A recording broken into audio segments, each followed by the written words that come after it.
In the idyllic village of St. Mary's Mead, a sip of prized 1923 Chateau Merlot turns deadly when vintner Reginald Hawthorne collapses, poisoned in his own cellar. Enter Miss Jane Marple, a sharp-eyed spinster whose gentle demeanour hides a razor-sharp mind. As whispers of betrayal swirl, she unravels a web of ambition, envy, and deceit among suspects, a loyal assistant, a poised lady, a theatrical sommelier, and a bitter rival. A tiny cellar window, a shard of glass, and a smudge of wax led her to a chilling truth. A plot not just to kill, but to destroy a legacy. Will Miss Marple stitch together the clues before the poison strikes again? Chapter 1. The Cellar's Charm. In the drowsy village of St. Mary's Mead, where the sun dappled the cobblestone paths and roses nodded sleepily over garden walls, Miss Jane Marple sat in her modest parlour, her knitting needles clicking with the steady rhythm of a metronome. The morning was warm, with a breeze carrying the scent of lavender from her neatly tended borders. Her hands, delicate but sure, worked a soft grey wool, but her mind was elsewhere, stirred by the murmur of trouble that had reached her over breakfast. The news was as sharp as a dropped stitch.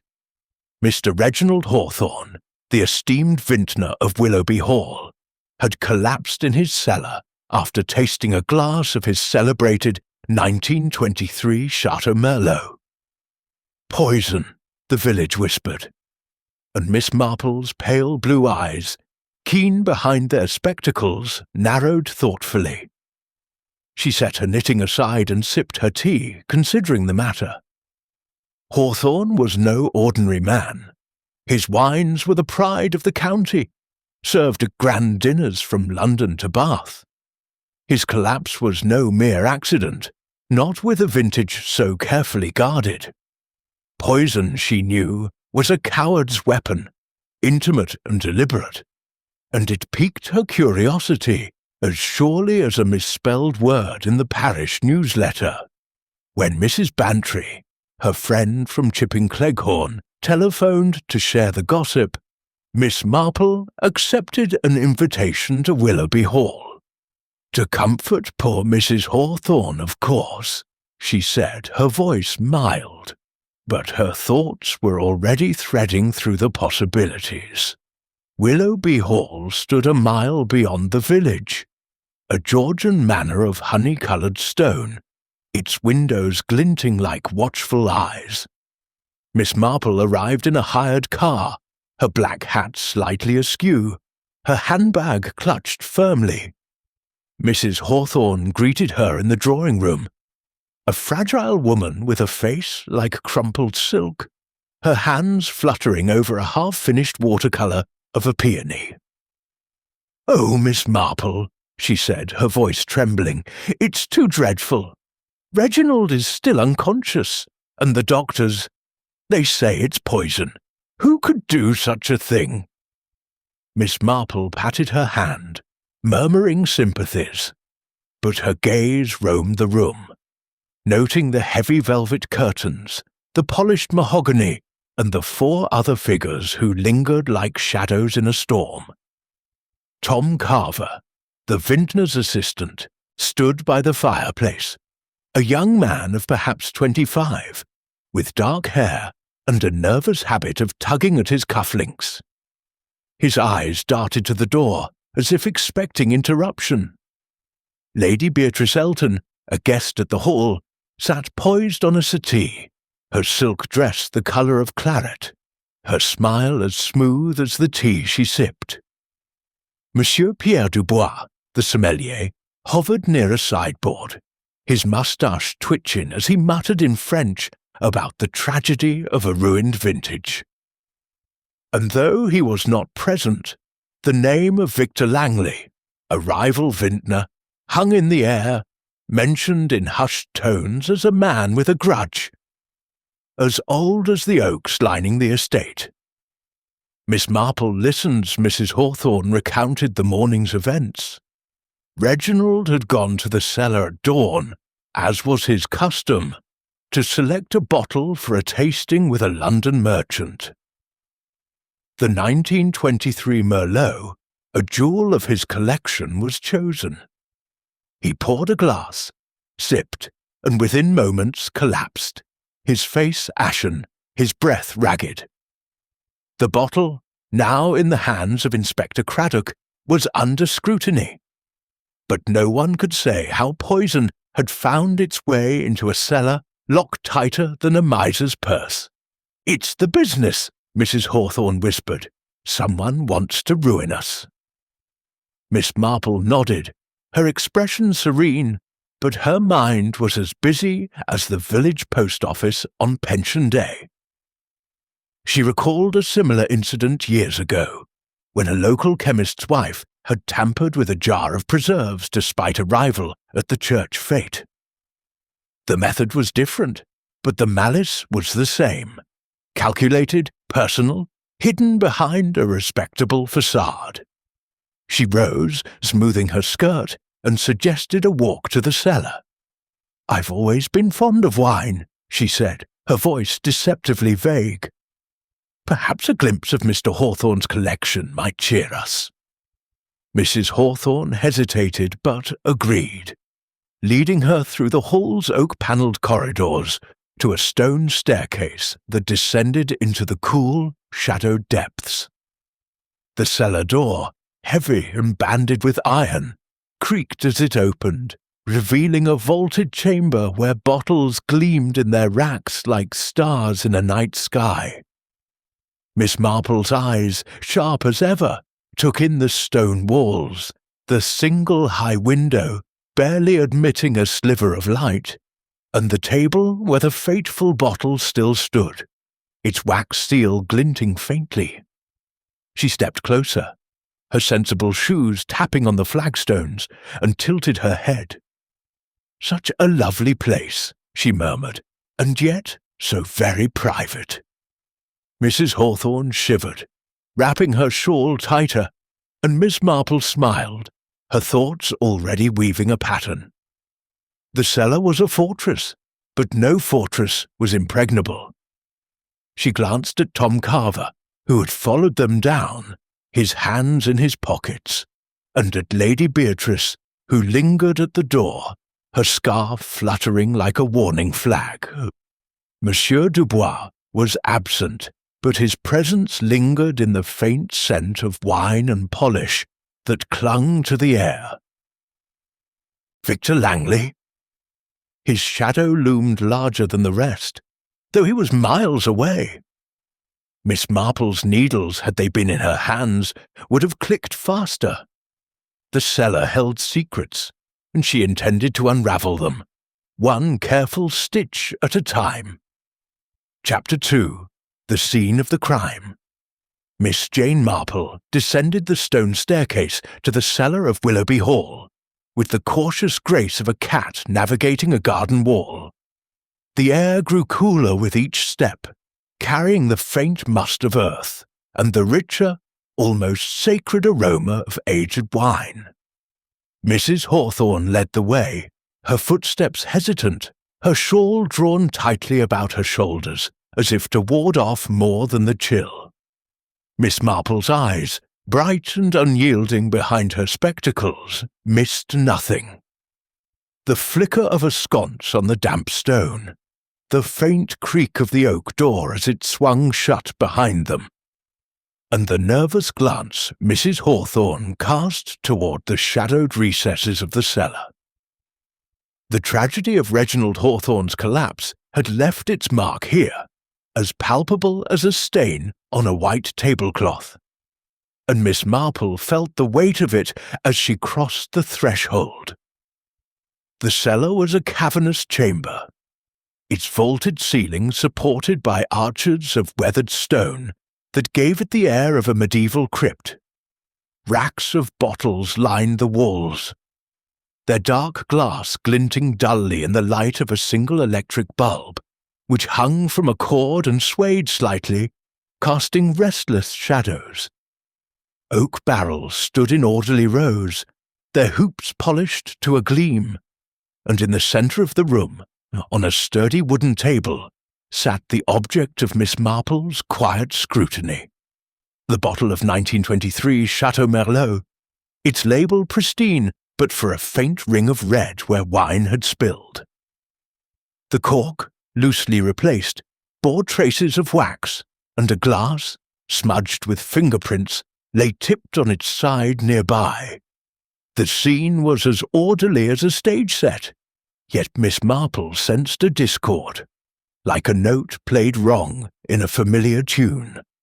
Inspector Craddock was already there, a solid man in his 40s with a moustache that seemed to bristle with impatience. He stood by the table, notebook in hand, his brow furrowed as he conferred with a young constable who was dusting the bottle for prints. "Miss Marple," he said, glancing up with a nod that was polite, but tinged with the weariness of a man who preferred facts to fancies. "Didn't expect to see you here. Come to offer your sympathies, I suppose."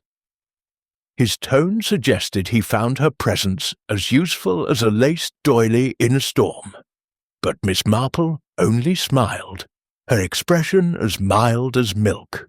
"Indeed, Inspector," she replied, her voice soft but clear. "Though I confess, a cellar like this is quite fascinating.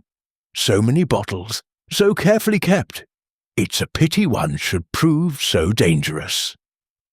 She stepped closer to the table, her black handbag clutched in one hand, and tilted her head to study the Merlot. The wax seal, she noted, was not quite intact. A thin crack ran through it, as if it had been pried open and resealed with care. "Curious," she murmured, almost to herself, "how such a treasure could turn traitor." Craddock grunted, flipping a page in his notebook. "Cyanide, the doctor says. Fast-acting, odourless in small doses." Hawthorne took one sip and went down like a felled oak. "Lucky to be alive, though he's not out of the woods yet." He gestured to the bottle. "This was opened this morning, just before he tasted it. No one else touched it according to the household. The door was locked last night, and only Hawthorne and his assistant Tom Carver have keys."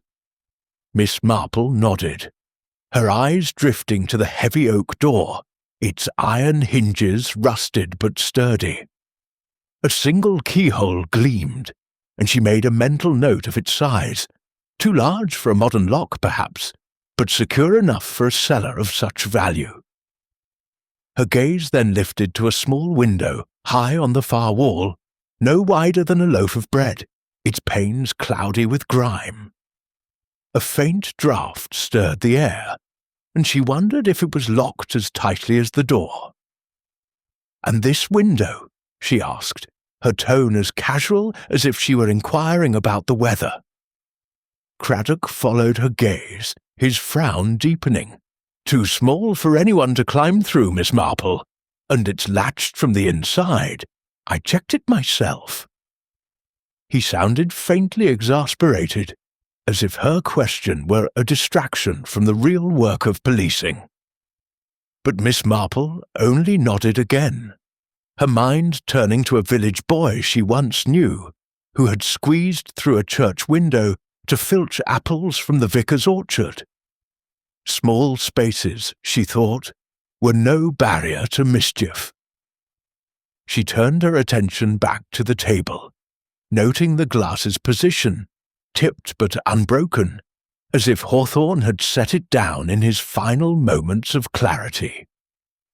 The bottle's label was pristine, its edges uncurled, suggesting it had been handled with reverence until its betrayal.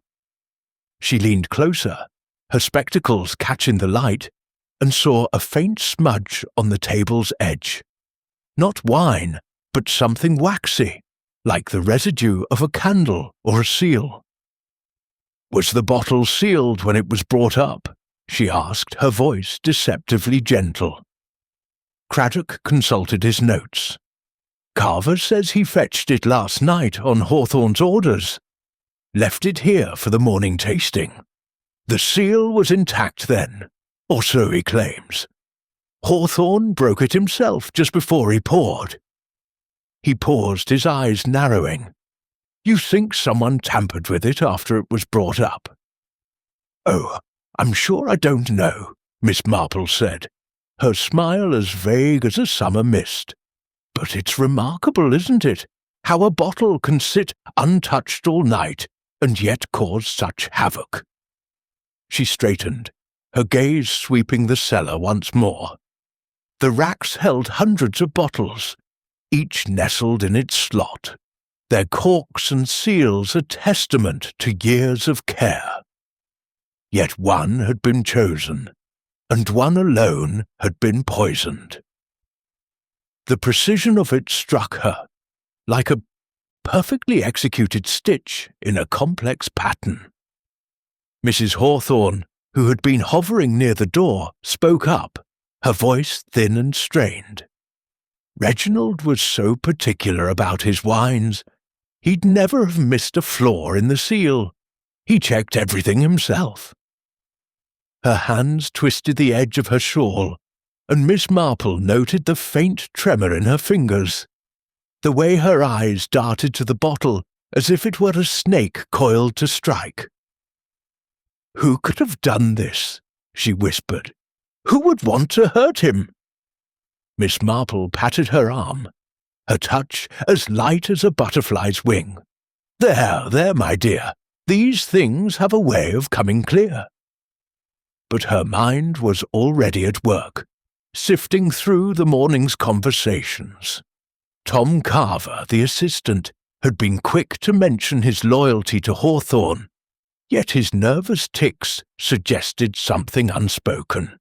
Lady Beatrice Elton, the elegant guest, had spoken of rivals with a knowing air, her smile too polished to be entirely genuine. Monsieur Pierre Dubois, the sommelier, had been absent from the cellar this morning, yet his expertise made him a natural suspect in a crime so intimately tied to wine. And Victor Langley, the rival vintner, loomed in the background, his name whispered with the weight of old grudges. She turned to Craddock, who was instructing the constable to bag the glass for evidence. "Have you spoken to everyone in the household?" she asked, her tone as innocent as a child's. "Near enough," Craddock replied. "Carver was in the cellar last night, fetching the bottle. Lady Beatrice was in her room, or so she says. Dubois was in the kitchen, preparing for the tasting. Mrs. Hawthorne was upstairs painting or some such. And the staff, maids, gardener, cook, all claim they were nowhere near the cellar." He snapped his notebook shut. "Trouble is, no one saw anything, and the bottle was fine until Hawthorne opened it. If it was tampered with, it was done clever-like." "Clever indeed," Miss Marple murmured, her eyes lingering on the window again. She recalled a village scandal, years ago, when a grocer's wife had slipped arsenic into a jar of jam, resealing it so neatly that no one suspected until the vicar's sister fell ill. The method had been simple. A syringe through the cork, a dab of wax to hide the pinprick. She wondered if such a trick had been used here, but she said nothing, only filing the thought away like a letter in a well-ordered desk. She moved to the racks, her fingers brushing the neck of a bottle. Its label faded but legible. Chateau Lafite, 1918. The dust was undisturbed, suggesting no one had rummaged here recently. Yet the Merlot, so prominently placed, seemed almost too obvious a choice, as if it had been meant to be found. "This cellar," she said, turning to Mrs. Hawthorne, "is it often visited by guests?" "Oh, no," Mrs. Hawthorne replied, her voice steadier now. "Reginald was very particular. Only he and Tom go down regularly, and Monsieur Dubois, of course, for his inspections. Guests are only brought down for special tastings, and even then, Reginald supervises everything. "And last night?" Miss Marple asked, her tone as light as if she were asking about a recipe. Mrs. Hawthorne hesitated.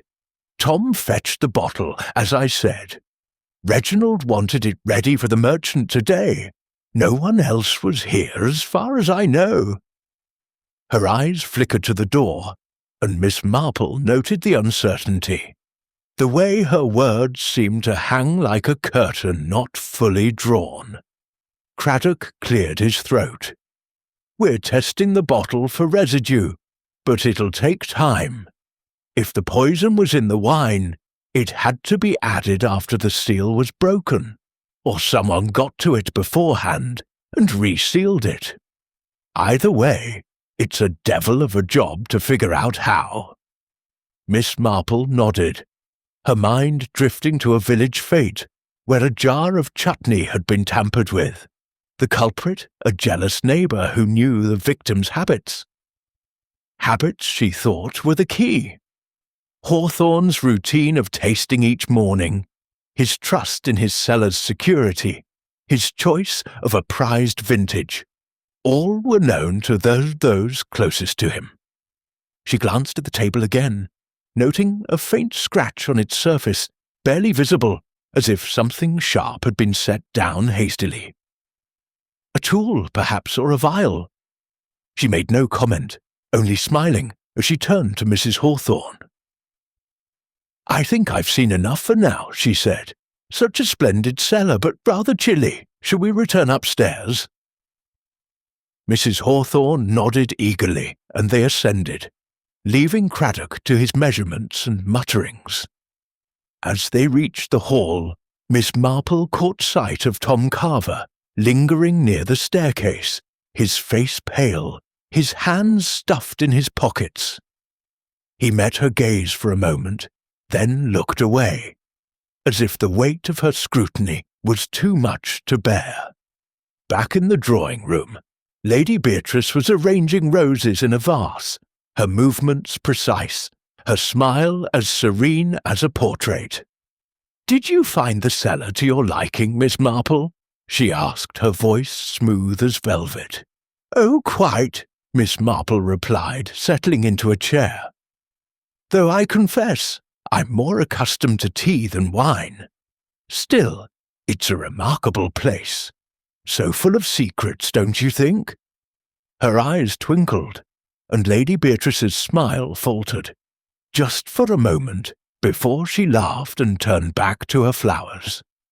Miss Marple leaned back, her hands folded in her lap, her mind as busy as the bees in her garden.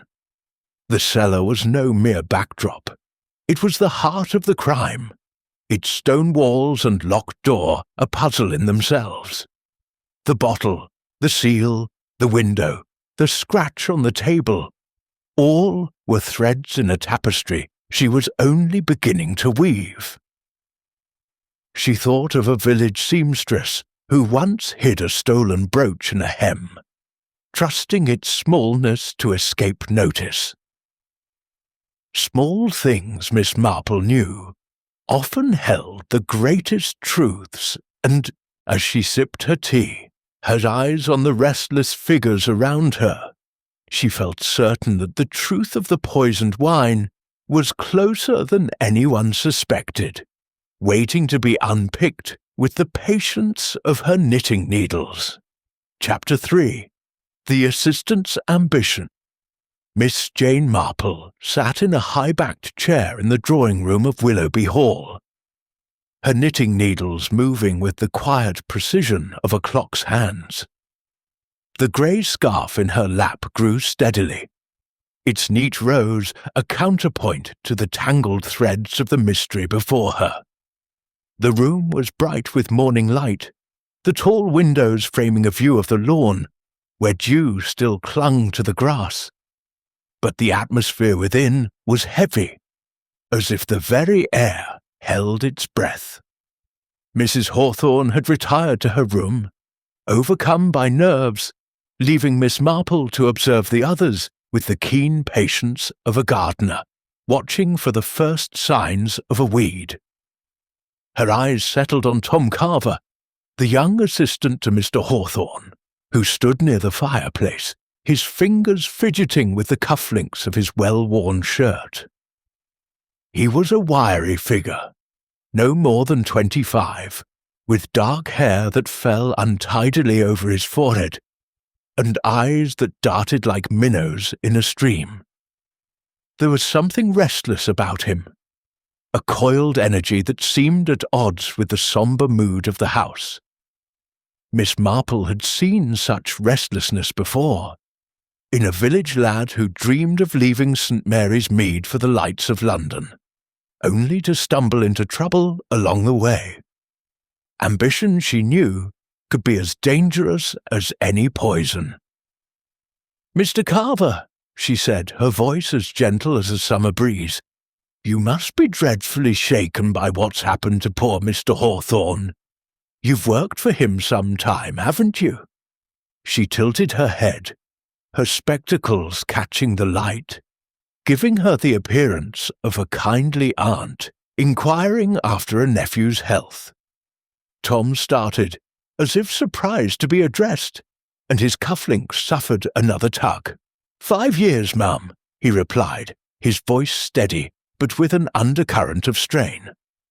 "I came on as a labourer, pruning vines, but Mr. Hawthorne saw something in me, taught me the trade, how to blend, how to taste, how to know a good vintage from a great one."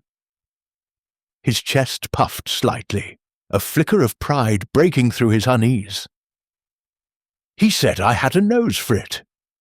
Miss Marple nodded, her needles never pausing. "How fortunate for you," she said, "to have such a mentor. And such a responsibility, too, handling his precious wines. That bottle of Merlot, for instance, the one from the cellar. You fetched it last night, didn't you?" Tom's eyes flickered, and he shifted his weight from one foot to the other. "Yes, ma'am. Mr. Hawthorne asked for it special, for the merchant's visit today. I took it from the rack, checked the label, and left it on the table, just as he likes."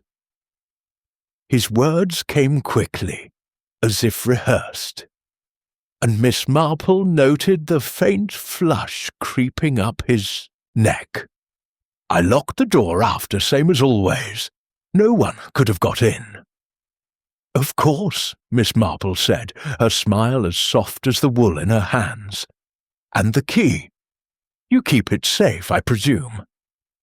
Her tone was so mild it might have been a question about the weather, but her eyes were sharp, watching the way Tom's hand drifted to his pocket, then stopped, as if caught in a misstep. "It's in the office," he said, a touch too quickly. "Mr. Hawthorne has one, and I have the other. No one else uses it." He hesitated, then added, "I'd never do anything to hurt him, Miss Marple. He's been good to me, better than I deserved, maybe." Miss Marple's needles clicked on, a soothing rhythm in the tense silence. She thought of a young man in St. Mary's Mead, a grocer's apprentice who had been caught pilfering from the till, not out of malice, but because he dreamed of a shop of his own. Ambition, she reflected, could make a man careless, and carelessness could lead to worse. "You're very devoted," she said, "and I'm sure Mr. Hawthorne values that. Though it must be trying, working so hard for another man's success. Do you ever think of having your own vineyard one day?" Tom's eyes lit up, a spark of something unguarded. "All the time," he admitted, then caught himself, his voice dropping. "But it's a long way off. Takes money, land, a name. I'm learning, though. Mr. Hawthorne says I could do it if I keep at it."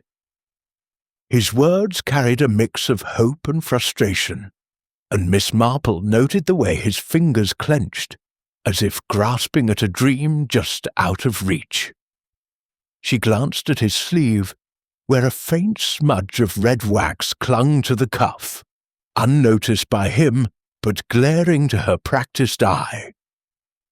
It was the same deep crimson as the seal on the Merlot bottle, and she wondered how it had found its way there. A careless brush against a freshly sealed bottle, perhaps, or something more deliberate. She made no mention of it, only saying, "Such a pity about that Merlot. A fine vintage, I understand. You must have been proud to handle it." Tom nodded, but his gaze slid away, fixing on the fireplace. "It was one of the best," he said quietly. "Mr. Hawthorne was particular about it. I made sure it was perfect when I left it."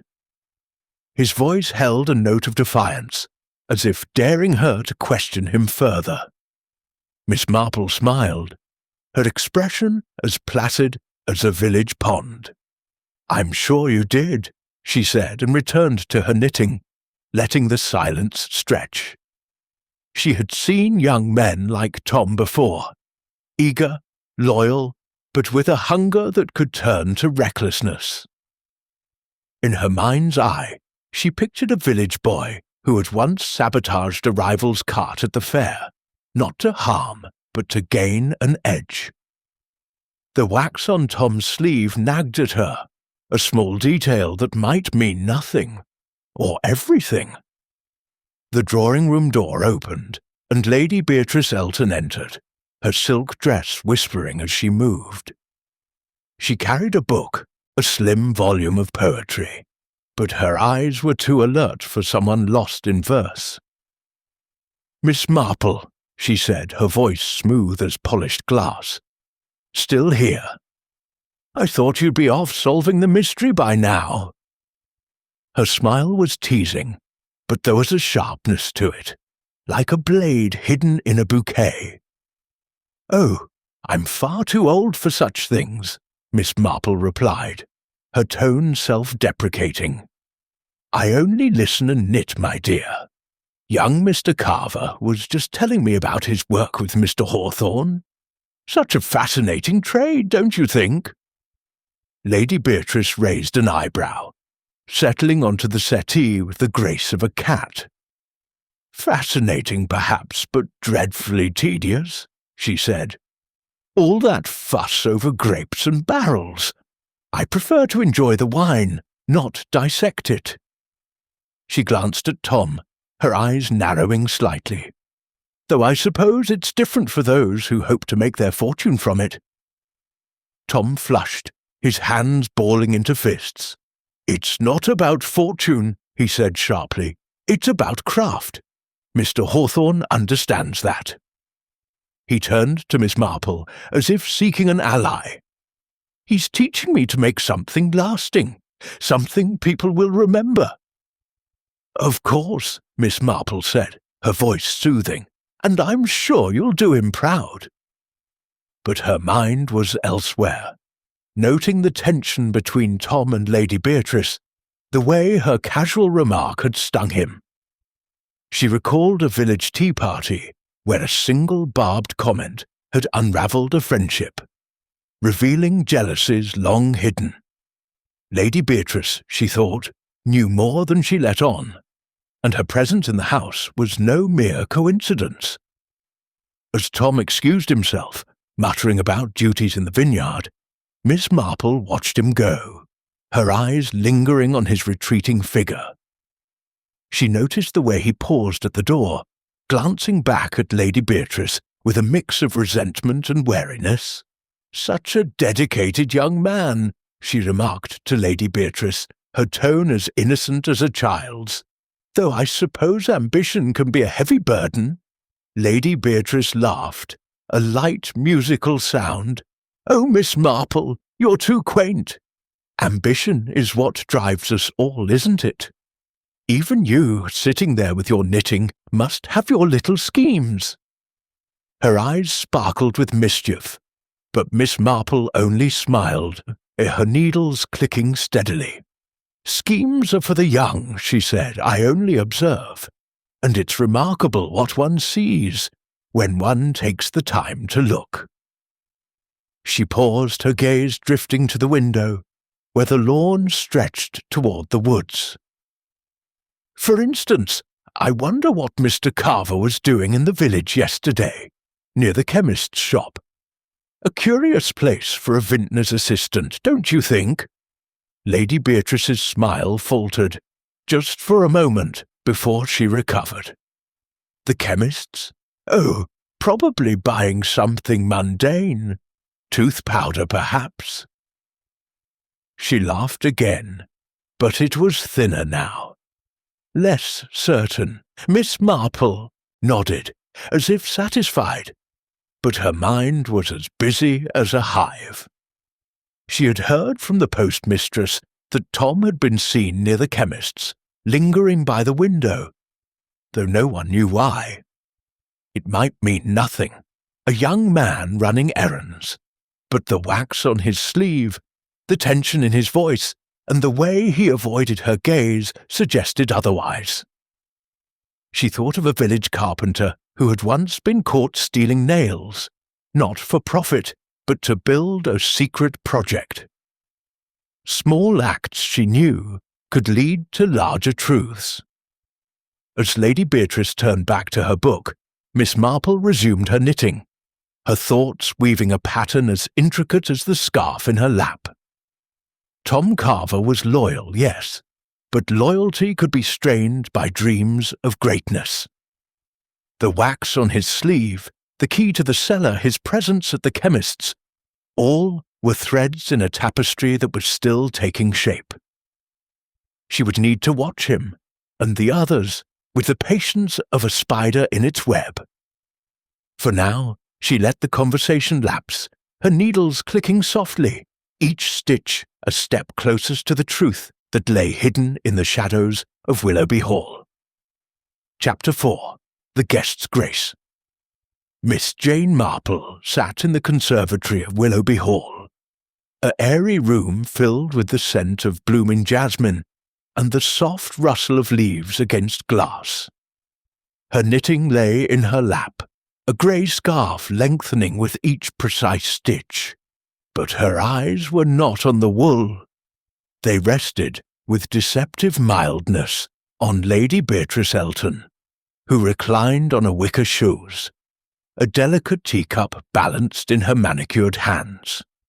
The afternoon light caught the silk of her claret-coloured dress, giving her the poised elegance of a portrait. Yet Miss Marple sensed a tension beneath the polish, like a violin string tuned too tightly. Lady Beatrice, a widow of 40, with a reputation for charm and a past as colourful as her wardrobe, had arrived at the hall for a wine-tasting weekend. But her presence, Miss Marple thought, was no mere whim of leisure. The conservatory was quiet, save for the distant clink of china as a maid cleared the luncheon dishes in the dining room. Mrs. Hawthorne had excused herself, citing a headache, and the others, Tom Carver and Monsieur Dubois, were elsewhere, leaving Miss Marple and Lady Beatrice in a moment of unexpected intimacy. Miss Marple seized it, as she might a loose thread in a tapestry, with the gentle persistence of one accustomed to unravelling secrets. "Such a lovely spot," Miss Marple said, her voice as soft as the jasmine's scent. "This conservatory must be a delight for sketching. Mrs. Hawthorne mentioned you're fond of it. Roses, I believe." Her needles clicked, a soothing counterpoint to her words. And she tilted her head, her spectacles glinting with innocent curiosity. Lady Beatrice smiled, a curve of lips that was both warm and guarded. "Oh yes, roses are my weakness," she said, setting her teacup on a glass-topped table with a faint clink. "I was sketching in the garden this morning when poor Reginald collapsed. Such a shock." Her voice carried the right note of sympathy, but her eyes, sharp and green as emeralds, watched Miss Marple with a wariness that belied her ease. "Indeed, Miss Marple said, her tone as mild as milk. "It must have been dreadful, hearing the commotion from the cellar. You were quite far from it, I suppose, out in the garden?" She paused, her needles still, as if the question were an afterthought, though her mind was as focused as a lens. Lady Beatrice nodded, her fingers smoothing a fold of her dress. "Quite far," she said. "I was near the rose arbour, lost in my sketchbook. The cellar's damp and gloomy. I avoid it. I only heard the shouting when Tom ran out, calling for help." Her words were smooth, but Miss Marple noted the way her hand lingered on the fabric, as if anchoring herself against scrutiny. "How fortunate you were outside," Miss Marple said, resuming her knitting. "Though I imagine you see a great deal, being so observant. A sketcher's eye, I'm told, misses nothing." She smiled, her expression as benign as a village vicar's, but her words carried a gentle probe, like a needle testing a seam. Lady Beatrice laughed, a light, practised sound. "You flatter me, Miss Marple. I notice flowers and light, perhaps, but not much else.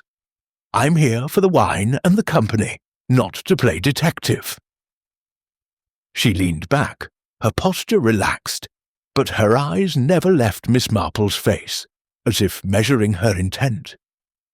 Miss Marple nodded, her thoughts drifting to a village spinster who had once claimed ignorance of a neighbour's affair, yet knew every detail of the scandal.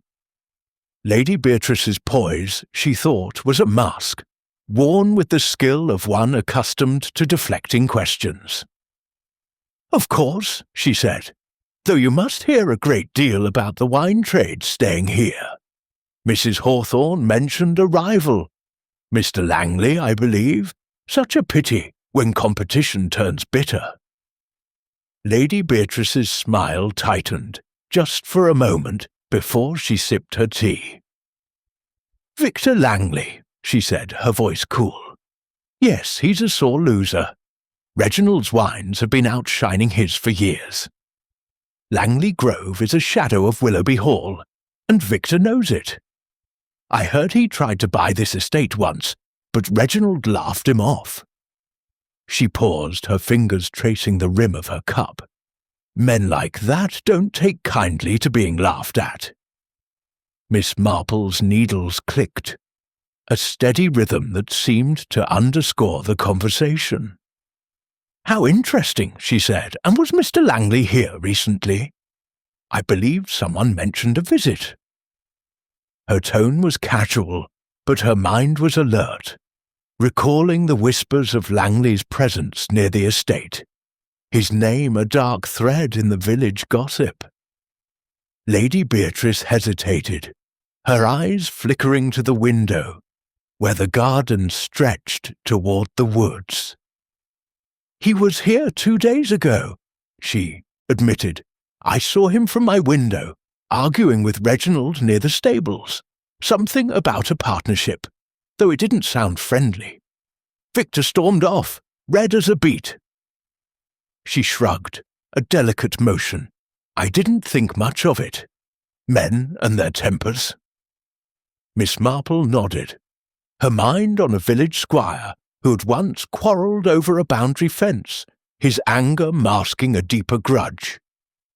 Langley's visit, she thought, was no coincidence, and Lady Beatrice's account, so casually offered, felt rehearsed, like a line from a play. "You must have a splendid view from your room," she said. "The garden, the woods, perhaps even the cellar window." Her voice was as light as a feather, but her eyes were sharp, watching for a reaction. Lady Beatrice's fingers stilled on her cup, and for a fleeting moment her composure wavered. "The cellar window," she repeated, her tone airy but strained. "Oh, I wouldn't notice such a thing. It's far too small and grimy for my taste." She laughed again, but it was thinner now, like a cracked glass. "Of course," Miss Marple said, her smile unwavering, though it's remarkable what one sees without meaning to. In my village there was a young woman who sketched the churchyard, and happened to notice a stranger lurking by the gate. It solved a burglary quite by chance. She paused, her needles clicking softly. You didn't happen to see anyone near the cellar, did you? The night before, perhaps? Lady Beatrice's eyes narrowed, but she recovered quickly, her smile returning like a curtain drawn over a window. Not a soul, she said firmly. I was reading in my room that night, quite absorbed. I'm afraid I'm no help there, Miss Marple. She rose, smoothing her dress. If you'll excuse me, I should check on my sketches. The light's perfect this afternoon.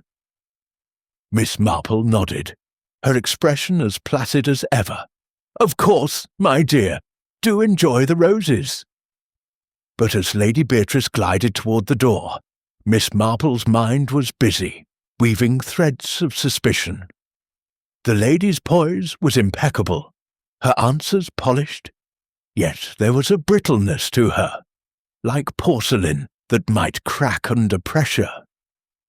The mention of the cellar window had unsettled her, however briefly, and Miss Marple filed the moment away, like a letter tucked into a drawer.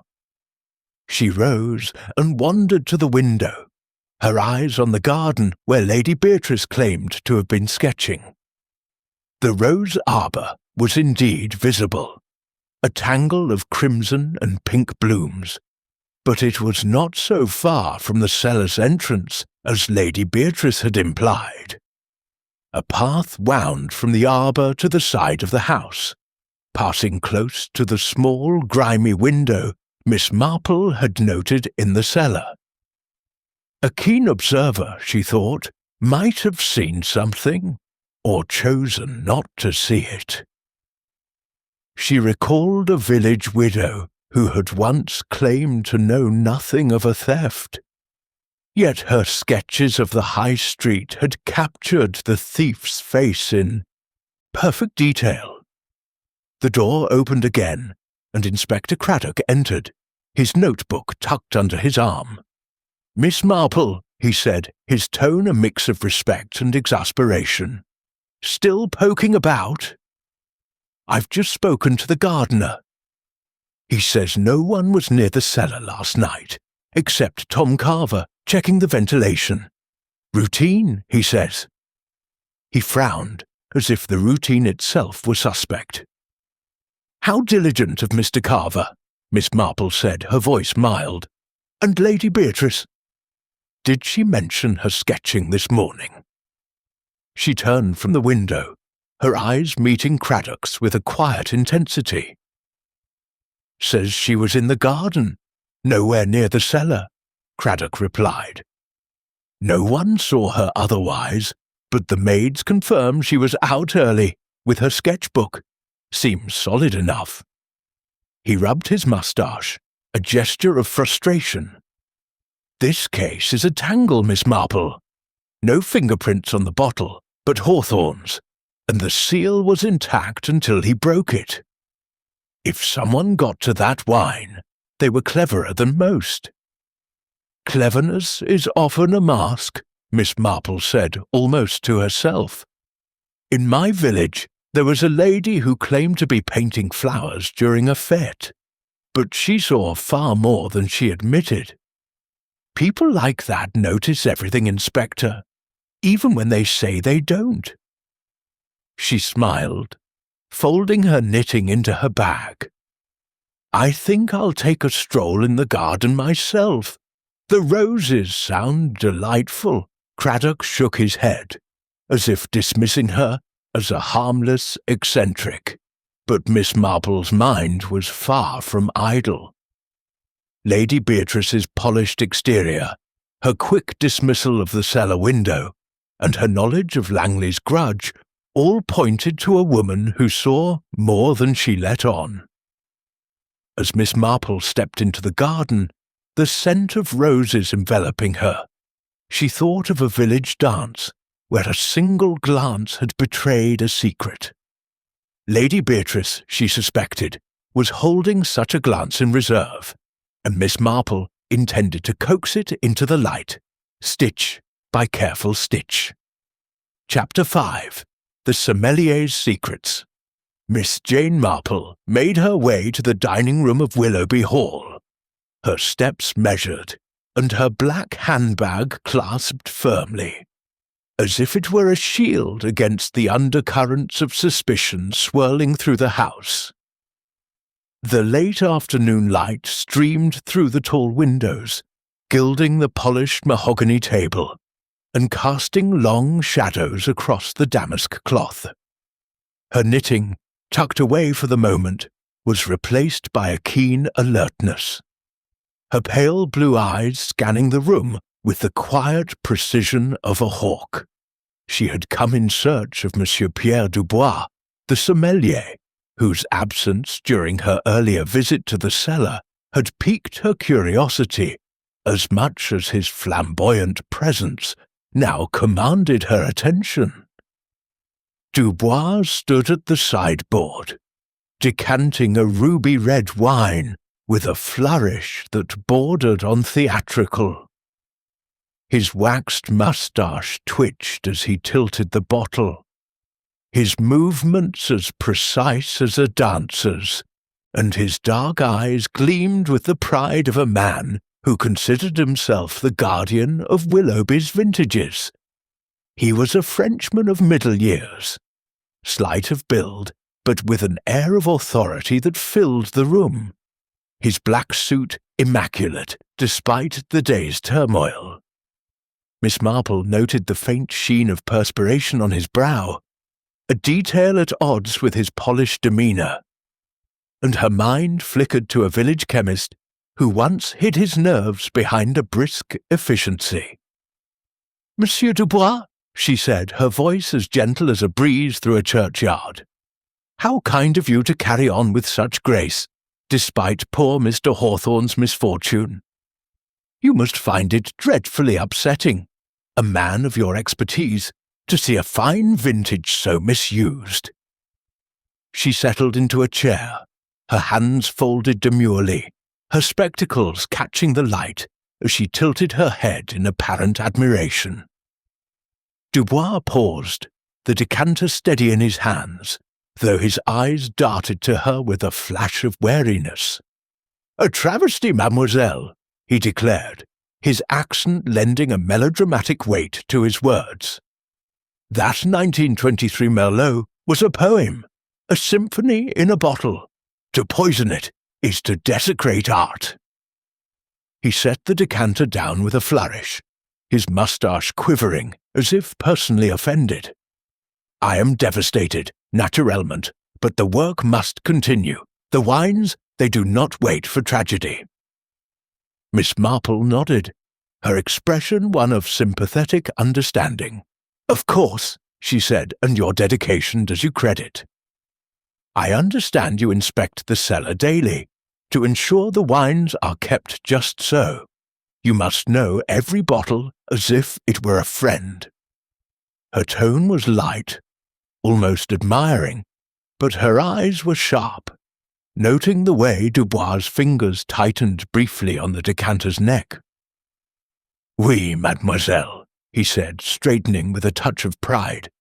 "Every bottle, every vintage, I know them all.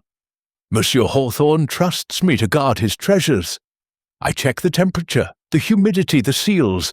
Everything must be parfait." He gestured expansively, as if the cellar were a kingdom under his command. "That Merlot, I saw it yesterday, perfect in its place. I did not touch it, naturellement. It was for Monsieur Hawthorne to open." "Naturally," Miss Marple echoed, her voice as soft as a whisper in a confessional. "And this morning, when Mr. Hawthorne took ill, you're in the kitchen, I believe, preparing for the tasting."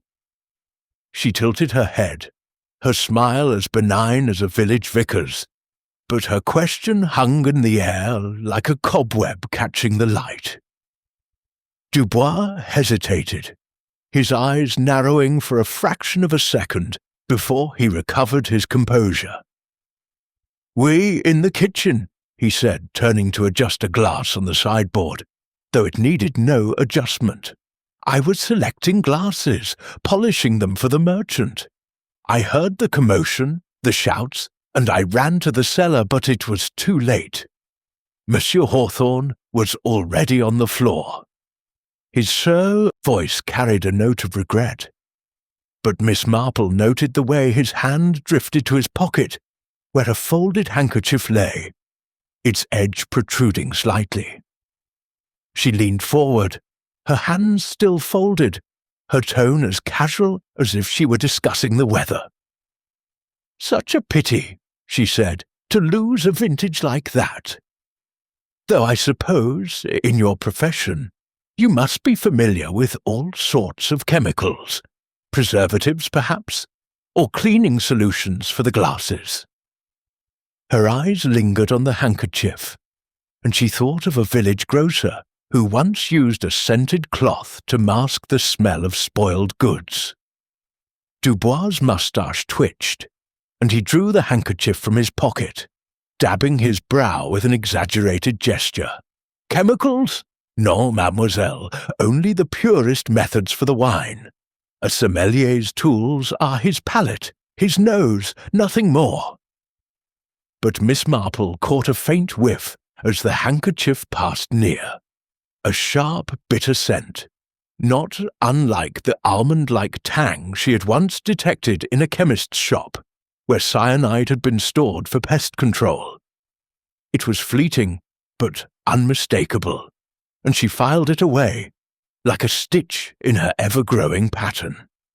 "You must have a remarkable nose," she said, her smile unwavering. "Though I suppose even the best can miss a detail now and then. That Merlot, for instance, its seal was intact when you sought it yesterday." Her question was gentle, but it landed like a pebble in a still pond, sending ripples through Dubois' composure. "Intact, oui," he said quickly, tucking the handkerchief back into his pocket.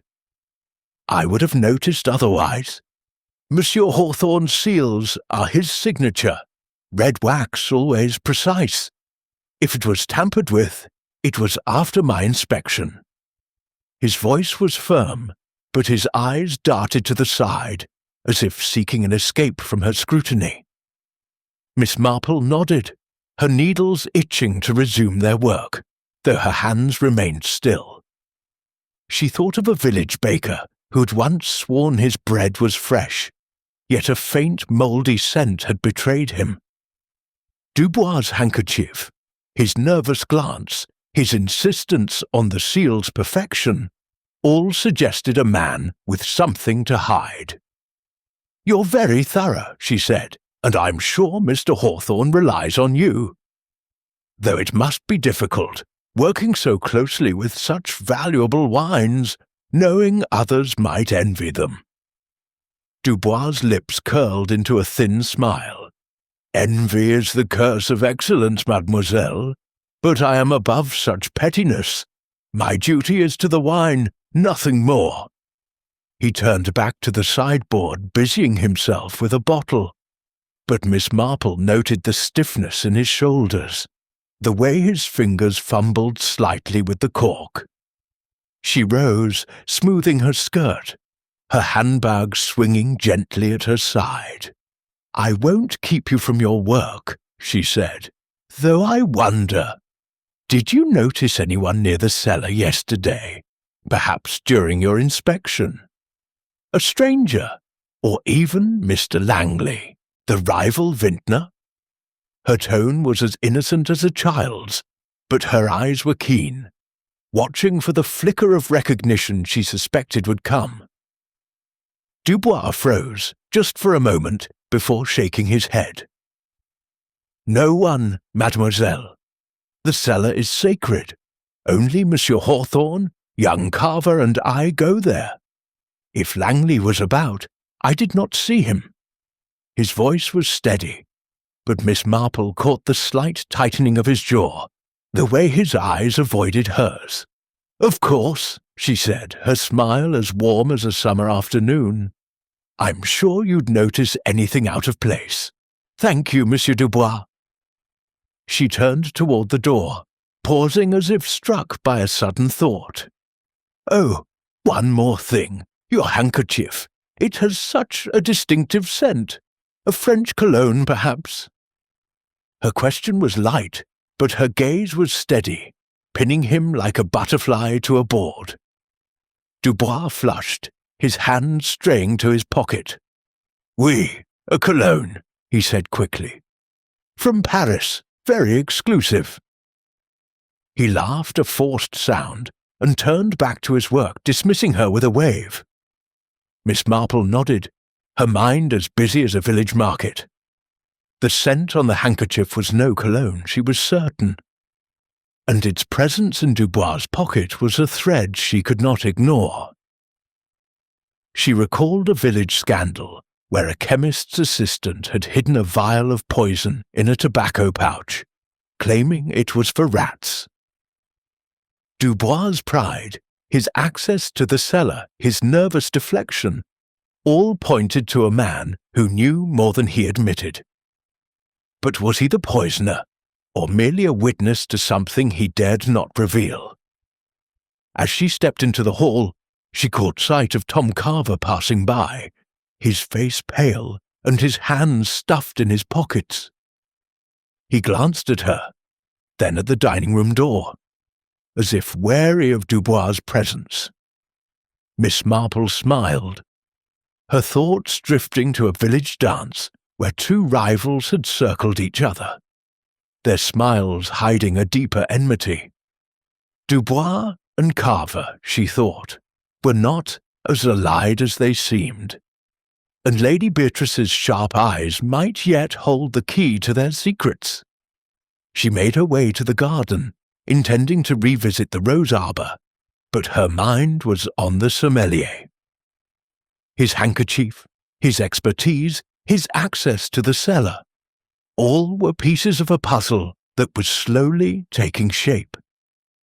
Like a village gossip who knew too much but said too little, Dubois was hiding something, and Miss Marple was determined to uncover it, with the patience of a knitter working a complex pattern. Chapter 6. The Rival's Resentment. Miss Jane Marple stepped out of Willoughby Hall into the soft glow of the late afternoon, her sensible shoes crunching on the gravel path that led toward the stables. The air was heavy with the scent of cut grass and the distant tang of fermenting grapes, a reminder of the vineyard's lifeblood that pulsed through the estate. Her black handbag swung lightly at her side, but her mind was as sharp as the shears in her garden shed, pruning away irrelevancies to focus on the task at hand, a visit to Langley Grove, the estate of Victor Langley, the rival vintner whose name hung over the poisoning like a storm cloud. Inspector Craddock had agreed, somewhat reluctantly, to her suggestion of questioning Langley. And now they were en route, the inspector's car rattling along the narrow lanes of St. Mary's Mead. The journey was short, but the contrast between Willoughby Hall and Langley Grove was stark. Where Willoughby was grand, its stone facade gleaming with prosperity, Langley Grove was a smaller, shabbier affair, its walls streaked with ivy and its windows dulled by neglect. The vineyard beyond was patchy, the vines uneven, as if the land itself shared its owner's bitterness. Miss Marple noted the sagging gate and the overgrown path, thinking of a village shop that had fallen into disrepair after its owner lost custom to a rival. Resentment, she knew, could erode more than stone. Victor Langley met them at the door, a burly man with a florid face and a voice that boomed like a church bell. His tweed jacket was frayed at the cuffs, and his eyes, small and shrewd, sized up Miss Marple with a mixture of curiosity and disdain. Inspector Craddock, he said, nodding curtly. And a lady companion. What's this about, then? His tone was gruff, but Miss Marple caught a flicker of unease, like a shadow passing over a pond. Miss Marple? Craddock introduced, his moustache twitching with impatience. She's assisting with inquiries. We're here about the incident at Willoughby Hall. Mr. Hawthorne's poisoning. You've heard, I presume? Langley's face darkened, his jowls quivering. Heard? The whole county's talking about it. Hawthorne's dramatics, no doubt. Always one for attention, that man. He gestured them into a cluttered study, its walls lined with faded hunting prints and a desk strewn with papers. A pair of muddy boots stood by the hearth, caked with red clay that matched the soil near Willoughby's cellar window. Miss Marple's eyes lingered on them, her mind on a village poacher who once left such traces after a midnight raid. She settled into a worn armchair, her hands folded demurely, her spectacles glinting as she studied Langley. It's a dreadful business, she said, her voice as gentle as a lullaby. Poor Mr. Hawthorne, struck down by his own wine. You must find it quite unsettling, being in the same trade. Her tone was sympathetic, but her eyes were keen, watching for the telltale signs of guilt or fear. Langley snorted, dropping into a chair with a creak. Unsettling? Hardly.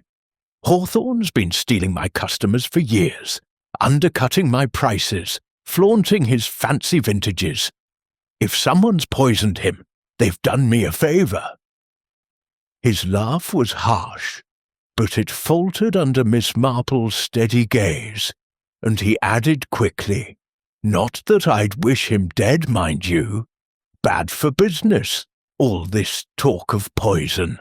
Craddock opened his notebook, his pencil poised.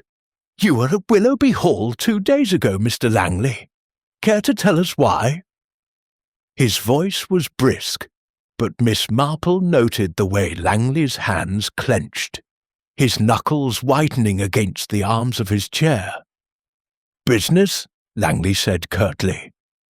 I offered Hawthorne a partnership, merge our vineyards, share the profits. He's got the name, I've got the land. Thought it might save us both some trouble. He leaned back, his eyes narrowing. He laughed in my face, said Langley Grove was a third-rate patch of dirt. I left, and that was that. Miss Marple tilted her head, her expression as mild as a summer day. How disappointing, she said. It must be trying, seeing Willoughby Hall thrive while your own estate struggles. Her words were gentle, but they landed like a stone in still water, and Langley's face reddened further. Struggles? He growled. I'm doing fine, thank you. Hawthorne's the one in trouble now, isn't he? Poisoned by his own wine. Serves him right for being so high and mighty. His voice was loud, but Miss Marple caught the tremor beneath it, the way his eyes darted to the muddy boots as if they might betray him. She thought of a village butcher who had once sabotaged a rival's meat display, his bluster hiding a desperate need to compete. You left after the argument, then? She asked, her tone as innocent as a child's. No lingering, perhaps, to see the vineyard or the cellar. It's such a fine one, I'm told. Langley's eyes narrowed, and he leaned forward, his voice low. I didn't go near his blasted cellar. I was out the gate and back here by noon. Ask anyone. But his words were too quick, too defensive, and Miss Marple noted the way his fingers drummed on the armrest, a restless rhythm that spoke of unease. Craddock flipped a page in his notebook, and last night, where were you, say, between 8 and midnight?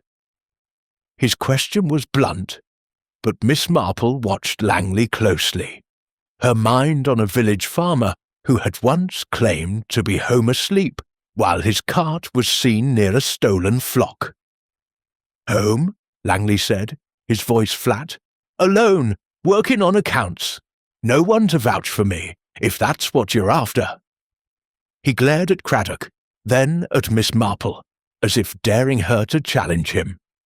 But she only smiled, her hands still, her thoughts weaving a pattern as intricate as her knitting. "Accounts must be taxing," she said, her voice soft, "especially with competition so fierce. I heard you once tried to buy Willoughby Hall years ago. It must have stung being turned down." Her words were gentle, but they struck a nerve, and Langley's face flushed a deeper shade of red. "Who told you that?" he demanded, then caught himself, his voice dropping. "It was a business offer, nothing more. Hawthorne's a fool to think he's untouchable, but I didn't poison his wine, if that's what you're implying. I've no need to stoop so low." His words were defiant, but Miss Marple noted the sweat beading on his brow, the way his eyes flicked to the boots again. Craddock made a note, his pencil scratching loudly in the quiet room. "We'll need to search the premises," he said. "Just routine, you understand." Langley bristled but nodded, his jaw tight, and Miss Marple rose, her handbag clasped as she followed Craddock's lead. As they moved through the house, Miss Marple's eyes roamed, noting the faded wallpaper, the chipped furniture, the air of a place struggling to keep up appearances. In Langley's study, among the clutter of papers, she spotted a ledger. Its pages marked with red ink, debts, she suspected, that weighed heavily on its owner. A letter half hidden under a blotter caught her eye, addressed to a London chemist and marked urgent. It requested a discreet purchase, and though the details were vague, Miss Marple's mind flickered to the cyanide that had felled Hawthorne. She made no comment, only nodding as Craddock examined the desk, but the letter was a thread she would not forget. They moved to the garden, where the red clay soil matched the traces she had seen near Willoughby's cellar window. A pair of gloves, stiff with dried clay, lay discarded near a shed, and Miss Marple's eyes lingered on them, thinking of a village gardener who had once hidden stolen tools in a similar spot. "These boots and gloves," she said to Craddock, her voice as casual as if she were discussing the weather. "They do look well used. The clay is quite distinctive, isn't it?" Craddock nodded, his expression grim. "We'll take them for testing," he said, signalling to a constable to bag the items. Langley watched from the doorway, his face a mask of barely concealed anger, but he said nothing, his silence as telling as his earlier bluster. As they returned to the car, Miss Marple's thoughts were busy, weaving the threads of Langley's resentment, his muddy boots, his letter to the chemist. She recalled a village squire who had once plotted against a neighbour, his loud denials masking a quiet scheme. Langley's grudge against Hawthorne was clear, but was it enough to drive him to poison? The boots and gloves suggested he had been near the cellar, but the letter hinted at a deeper plan, one that required careful execution. Craddock drove back to Willoughby Hall, his hands tight on the wheel. "He's a likely suspect," he said, glancing at Miss Marple. "No alibi, a motive as old as the hills, and that clay matches. But we need more than boots to pin him." His tone was grudging, as if he resented her presence, but Miss Marple only smiled, her mind on the pattern taking shape. "People are so careless with their grudges," she said, almost to herself. In my village there was a man who swore he'd never harm his rival. Yet his footprints were found in the man's garden. Small things, Inspector, often tell the largest tales. She gazed out the window, the rolling fields of St. Mary's Mead passing by, and thought of the cellar window, the wax seal, the bitter scent of cyanide. Langley was a piece of the puzzle, but not the only one, and Miss Marple knew the truth lay in the connections between them all, waiting to be stitched together with her quiet, relentless patience. Chapter 7. The Village Whisper. Miss Jane Marple sat in the snug corner of the Blue Boar, the only pub in St. Mary's Mead, her hands folded neatly in her lap, her black handbag resting like a faithful companion on the table. The pub was a cosy affair, its low beams blackened by years of smoke, its windows casting a warm, amber glow onto the cobbled street outside. The air was thick with the scent of ale and freshly baked bread, and the hum of village gossip provided a steady undercurrent, as reliable as the ticking of a grandfather clock. Miss Marple had slipped away from Willoughby Hall under the pretence of needing a breath of fresh air, but her true purpose was to tap into the village's pulse, for she knew that secrets, like seeds, often took root in the most unassuming places. The barmaid, Dolly, a plump woman with a quick smile and eyes that missed nothing, approached with a pot of tea and a plate of scones. "Miss Marple," she said, setting the tray down with a clink, "didn't expect to see you here. What with all the goings-on at the hall. Dreadful business, that poisoning." Her voice dropped to a conspiratorial whisper, and she glanced over her shoulder, as if the walls themselves might eavesdrop. "Quite dreadful," Miss Marple agreed, her voice as gentle as a summer breeze. "Poor Mr. Hawthorne. The village must be full of talk about it." She poured her tea, her movements deliberate, her eyes lifting to meet Dolly's with a look of innocent curiosity. "I suppose you hear all sorts of things here, don't you? People do love to chat over a pint." Dolly chuckled, wiping her hands on her apron. "Oh, they chat all right. Can't stop 'em. Word is, someone's got it in for Mr. Hawthorne. Maybe that Langley fellow from the Grove. He's been sour as old cider since Hawthorne's wines took off." She leaned closer, her voice barely above a whisper. "Mind you, I saw a stranger near the hall 2 nights back, skulking in the woods. Dark coat, hat pulled low. Could have been Langley, or someone he paid to make trouble." Miss Marple's eyes twinkled behind her spectacles, though her expression remained as placid as a village pond. "A stranger," she said, as if the idea were novel. "How curious. Near the hall, you say? Close to the cellar, perhaps?" Her tone was light, but her mind was sharp, recalling the small, grimy window she had noted in the cellar, its latch loose and inviting to a determined hand. Dolly nodded, her eyes wide. "Not far from it, I'd wager. I was walking home from my sister's, past the woods, when I saw him. Didn't get a good look, mind, but he moved quick, like he didn't want to be seen."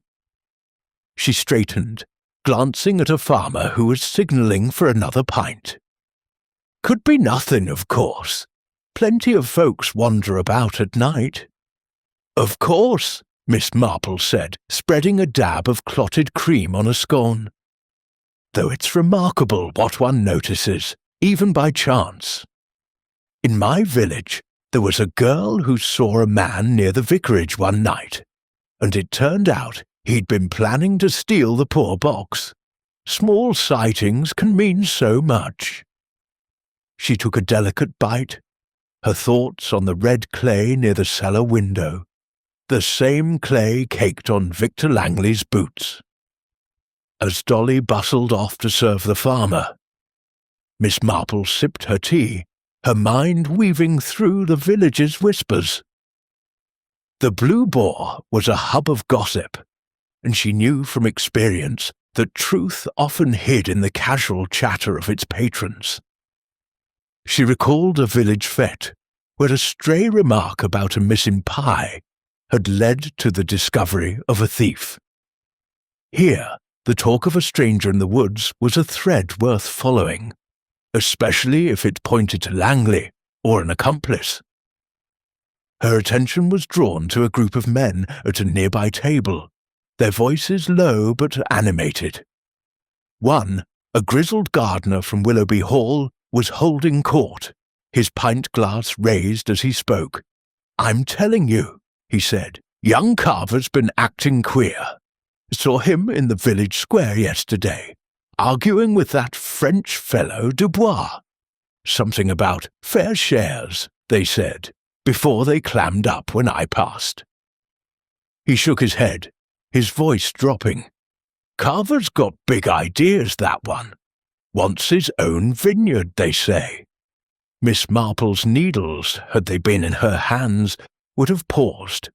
She thought of Tom Carver's nervous energy, the wax on his sleeve, and his ambition to rise beyond his station. An argument with Dubois suggested a rift, perhaps over money or recognition, and she filed the tidbit away, like a letter slipped into a pocket. "Fair shares," she murmured to herself, her eyes drifting to the window where the evening light was fading into dusk. Dolly returned, wiping a glass with her apron. "Heard that, did you?" she said, nodding toward the gardener. "There's more where that came from. Mrs. Phipps, the grocer's wife, says she saw Carver near the chemist's 2 days ago, loitering like he was waiting for someone. Didn't buy nothing, just stood there, looking shifty." She lowered her voice again. "And then there's Lady Beatrice, swanning about like she owns the place. Some say she's got her own reasons for being at the hall, though no one's sure what." Miss Marple nodded, her expression as serene as a Sunday morning. "How interesting," she said. "Lady Beatrice does seem very observant, doesn't she? I suppose she's mentioned nothing about the night before the poisoning." Her question was casual, but her mind was alert, recalling Lady Beatrice's quick dismissal of the cellar window and her knowledge of Langley's grudge. "Not a peep," Dolly said, shaking her head. "Keeps to herself, that one, unless she's charming the gents. But I'll tell you what. My cousin's lad, who works the stables at the hall, says he saw her in the garden late that night, near the rose arbour. Not sketch in mind, just standing there, looking toward the house. Odd, for a lady who says she was reading in her room." Dolly raised an eyebrow, then bustled off to answer another call. Miss Marple sipped her tea, her thoughts as intricate as the lace on her collar. The village was a tapestry of whispers, each thread adding to the pattern she was weaving. The stranger in the woods, Carver's argument with Dubois, Lady Beatrice's late-night vigil, all were pieces of a puzzle that centered on the poisoned Merlot. She thought of a village seamstress who had once overheard a plot while mending a curtain, her silence masking a wealth of knowledge. The Blue Boar, she knew, was no different, its chatter a gold mine for one who knew how to listen. She rose, leaving a few coins for Dolly, and stepped into the cooling evening, her handbag clasped tightly. The village square was quiet, the shops shuttered, but the chemist's window glowed softly, its display of bottles and powders a reminder of the poison that had struck Hawthorne. Miss Marple paused, her eyes lingering on the spot where Carver had been seen loitering. She recalled a village boy who had lingered near a bakery, not for bread, but for a chance to slip inside unnoticed. Carver's presence at the chemist's, like the wax on his sleeve, was a detail that demanded attention. As she walked back toward Willoughby Hall, the stars beginning to prick the sky, Miss Marple's mind turned to Mrs. Hawthorne's words in the drawing-room. Her fear that the poisoning was meant to ruin their business.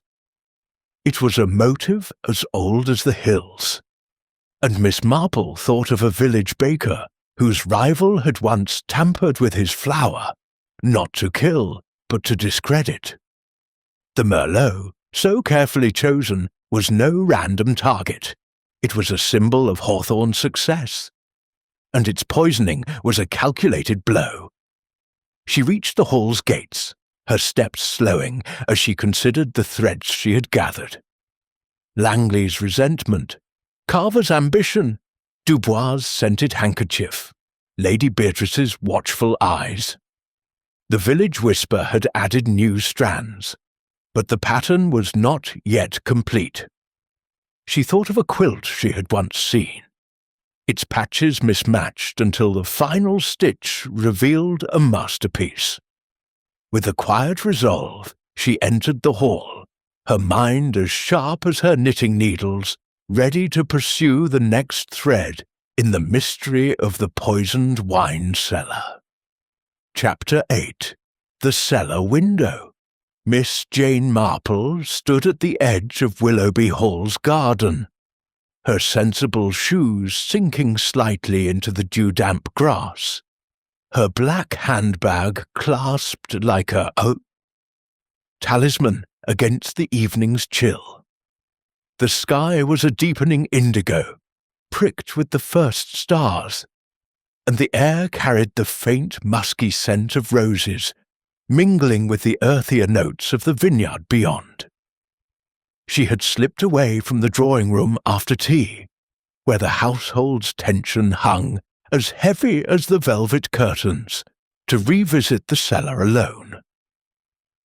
Her mind, as ever, was a quiet whirl of threads, each observation a stitch in the intricate pattern she was weaving around the poisoning of Mr. Hawthorne's prized 1923 Chateau Merlot. The cellar door, heavy and iron-banded, was locked as she had expected, but her interest lay not with the door, but with the small window she had noted during her earlier visit. A narrow slit high on the stone wall, its panes clouded with grime and cobwebs. She approached it now, her steps careful to avoid the flower beds, her eyes scanning the ground for clues that might have escaped Inspector Craddock's more direct methods. The window was barely a foot wide, its latch rusted but intact, and it sat some 6 feet above the ground. A challenge for most, but not, she thought, for someone determined. She recalled a village lad, young Tommy Pierce, who had once wriggled through a church window to steal candles, his small frame and nimble fingers making light of such obstacles. Kneeling with a care that belied her age, Miss Marple examined the ground beneath the window. The soil was soft, a rich red clay that matched the stains on Victor Langley's boots, and she noted faint impressions, footprints perhaps, though blurred by time or a careful hand. Among the grass, she spotted a glint of something sharp, a tiny shard of glass, thinner than a wine bottle's, its edge catching the last light of dusk. She retrieved it with a handkerchief, tucking it into her handbag with the precision of one accustomed to preserving small but vital evidence. It was not from the Merlot bottle, she was certain, but perhaps from a vial, the kind that might hold a deadly dose of cyanide. Her mind flickered to a village apothecary who had once mislaid a vial of arsenic. its discovery solving a case of tainted jam. She straightened, her eyes returning to the window. The latch was loose, she noted, its screws worn as if tampered with over time. A faint smudge of red clay clung to the sill, barely visible in the dim light, and she thought of Langley's gloves, stiff with the same earth. "Someone clever," she murmured, "and someone bold." The window was small, but not impossible, and she imagined a slender figure, perhaps Tom Carver, with his wiry frame, or even an accomplice hired by Langley, slipping through in the dead of night. She recalled a village burglary where a thief had used a similar window, trusting its size to deter suspicion. Miss Marple circled the house, her steps slow but purposeful, until she reached the cellar door. She tested the handle, confirming its lock, and noted the absence of any signs of forced entry. The door was a fortress, but the window was a chink in its armour, and she suspected it had been exploited. She thought of a village seamstress who had once hidden a stolen brooch in a hem, trusting its smallness to escape notice. Small things, she knew, were often the key to great crimes. Her thoughts were interrupted by the crunch of footsteps on the gravel path. The gardener, a stooped man with a face like weathered oak, approached, his lantern casting a soft glow. "Evening, ma'am," he said, touching his cap. "Didn't expect to see you out here. Looking for something?" His tone was polite, but his eyes were curious. And Miss Marple smiled, her expression as benign as a Sunday hymn. "Oh, just admiring the grounds," she said, her voice soft. "Though I did notice this little window. It's rather high up, isn't it? Do you ever see anyone near it, perhaps checking the cellar's ventilation?" Her question was casual, but her eyes were sharp, watching the gardener's face for any flicker of recognition. He scratched his chin, his lantern swaying. "Ventilation, aye. Young Tom Carver's often about, making sure the cellar's aired proper. Saw his footprints here last night, matter of fact, but I thought nothing of it. He's always poking around." He paused, his brow furrowing. Mind you, they were a bit odd, deeper, like he was carrying something heavy. Didn't mention it to the inspector, seemed routine.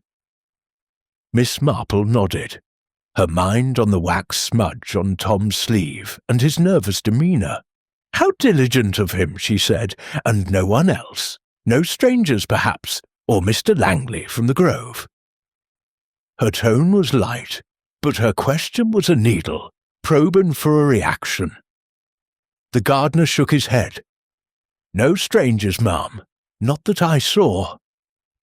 Though Langley's been about before, sniffing around the estate. Never near the cellar, mind, but he's got a temper, that one."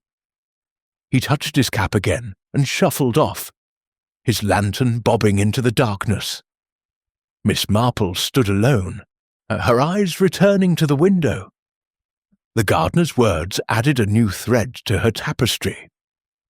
Tom's footprints deeper than usual, suggesting a burden, perhaps a tool, a vial, or even a ladder to reach the window. She thought of a village boy who had once carried a sack of stolen apples, his footprints betraying his path through the mud. Tom's loyalty to Hawthorne was clear, but ambition, she knew, could twist even the most devoted heart. She made her way back to the house, the shard of glass a quiet weight in her handbag. The cellar window was a silent witness, its smallness no barrier to a determined mind. She recalled the village whisper of a stranger in the woods, the argument between Tom and Dubois, Lady Beatrice's late-night vigil near the rose arbour. Each was a piece of the puzzle, and the window, with its clay-smudged sill and loose latch, was a central piece. She thought of a village quilt, its patches, meaningless until sewn together, revealing a pattern only the patient could see. Inside, the hall was quiet, the household subdued as night settled over Willoughby. Miss Marple paused in the drawing-room, where a single lamp cast a warm glow. Inspector Craddock was there, reviewing his notes, his moustache bristling with frustration. "Miss Marple," he said, looking up, "out for a stroll? I hope you're not meddling in my investigation." His tone was half-joking, but his eyes were wary, as if sensing her knack for uncovering what he missed. "Oh, I wouldn't dream of it," she said, her smile as gentle as a spring lamb. "Though I did notice that little window by the cellar. Such a small thing, but it makes one wonder, doesn't it? Footprints, perhaps, or a bit of clay." Her voice was soft, but her words were precise, planting a seed in Craddock's mind. He frowned, flipping open his notebook. "The window's too small for entry," he said, but his tone was less certain now. "Though we did find clay near it, same as on Langley's boots. I'll have it checked again." He made a note, his pencil scratching loudly in the quiet room. Miss Marple nodded, her thoughts on the glass shard, the footprints, the loose latch. The cellar window was no mere detail. It was a gateway to the truth, and she suspected it had been used by someone with both opportunity and motive. Langley's resentment, Tom's ambition, Dubois' scented handkerchief, Lady Beatrice's watchful eyes, all were threads leading back to that window, and she would follow them with the patience of a knitter, working a complex design. As she retired to her room, the house settling into silence, Miss Marple's mind was alive with possibilities. The shard of glass, she thought, was the key, a small, sharp clue that pointed to a careful hand. She recalled a village mystery where a broken vial had revealed a poisoner, its fragments hidden in a flower bed. The truth of the poisoned wine was close, she felt, hidden in the shadows of that cellar window, waiting for her to shine a light upon it. Chapter 9. The Sommelier's Slip. Miss Jane Marple sat at the long mahogany table in the dining room of Willoughby Hall, the soft glow of the chandelier casting delicate shadows across the damask cloth. Her knitting lay folded in her lap, a grey scarf nearly complete, its neat stitches a silent testament to her patience. The room was quiet, save for the faint clink of crystal as Monsieur Pierre Dubois arranged wine glasses for the evening's tasting, a ritual he insisted on continuing despite the shadow cast by Mr. Hawthorne's poisoning. The air was thick with the scent of polished wood and the faint lingering bouquet of a decanted claret. But Miss Marple's attention was fixed on the sommelier, whose waxed moustache and precise movements could not fully mask a nervous energy that flickered like a candle in a draught.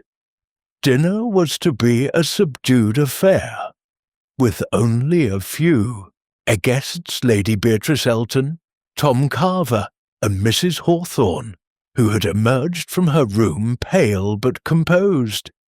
Inspector Craddock had declined the invitation, preferring to pore over his notes in the library. But Miss Marple had accepted, sensing an opportunity to observe the household in close quarters. Her eyes, sharp behind her spectacles, followed Dubois as he moved from the sideboard to the table, his black suit as immaculate as ever, though she noted a slight tremor in his hands, a detail as telling as a dropped stitch in her knitting. "Monsieur Dubois," she said, her voice as gentle as a summer rain, "you're to be commended for carrying on so bravely.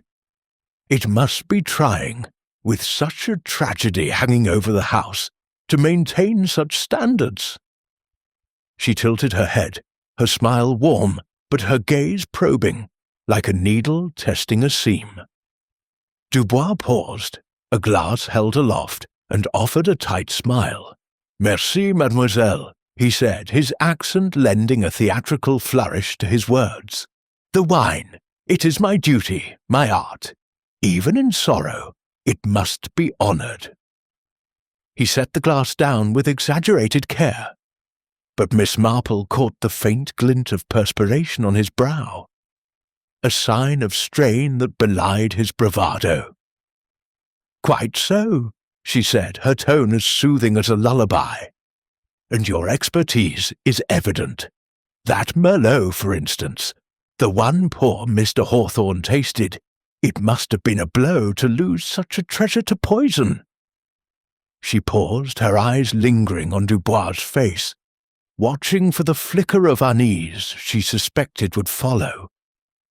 His moustache twitched, and he busied himself with another glass, though his fingers fumbled slightly. "A tragedy, oui," he said, his voice a shade too loud. "That vintage was perfection, a jewel in Monsieur Hawthorne's crown. To see it defiled, it is an outrage." He shook his head, his eyes darting to the side, as if seeking refuge from her scrutiny. Miss Marple nodded, her hands still in her lap, her mind as busy as a village market. She recalled the sharp, bitter scent on Dubois' handkerchief during their earlier encounter, a whiff that had reminded her of cyanide from a long-ago case in St. Mary's Mead. "You must have been in the cellar often," she said, checking those precious bottles. "Did you notice anything unusual the night before the incident? A stranger, perhaps, or something amiss with the Merlot?" Her question was gentle, but it landed like a pebble in a still pond, sending ripples through Dubois' composure. He froze just for a moment, then recovered, his smile returning like a curtain drawn over a window. "Non, mademoiselle, nothing unusual," he said.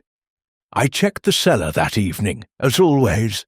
The Merlot was in its place, the seal intact. I left it for Monsieur Hawthorne to open, as he wished." His voice was steady, but Miss Marple noted the way his hand strayed to his pocket, where the handkerchief lay, its edge peeking out like a guilty secret. "How reassuring," she said, her smile unwavering.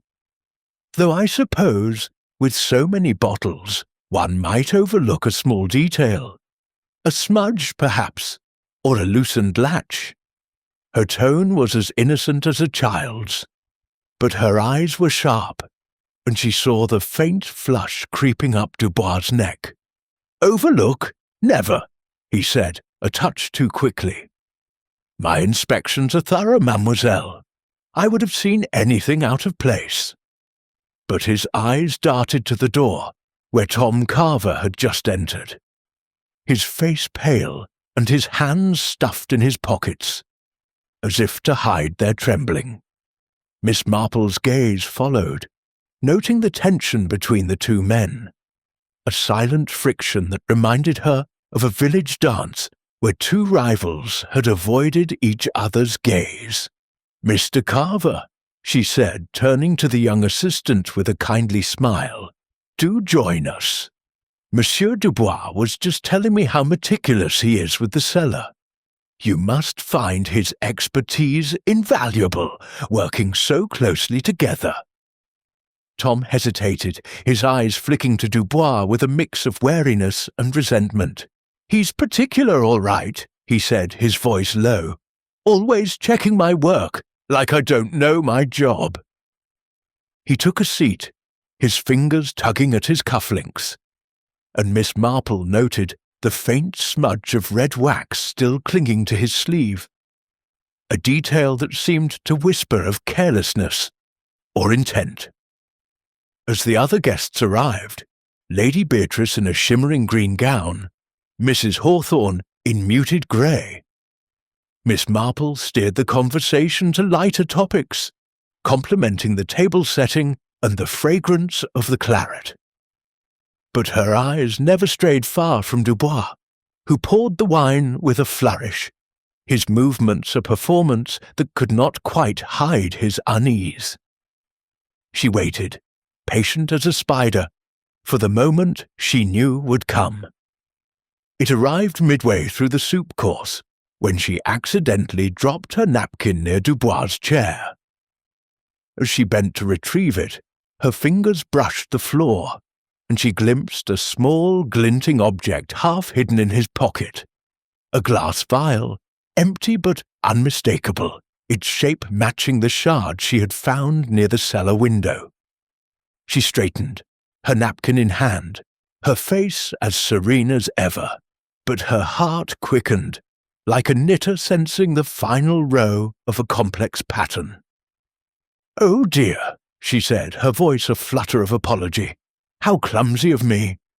Monsieur Dubois, your handkerchief has such a distinctive scent, almost like almonds, isn't it? Quite unusual for a cologne." Her words were light, but they struck like a dart, and Dubois' hand froze mid-pour, a drop of wine spilling onto the cloth. He recovered quickly, dabbing at the spill with his napkin. "A French cologne, mademoiselle," he said, his voice tight. "Very exclusive. As I said before, you have a keen nose."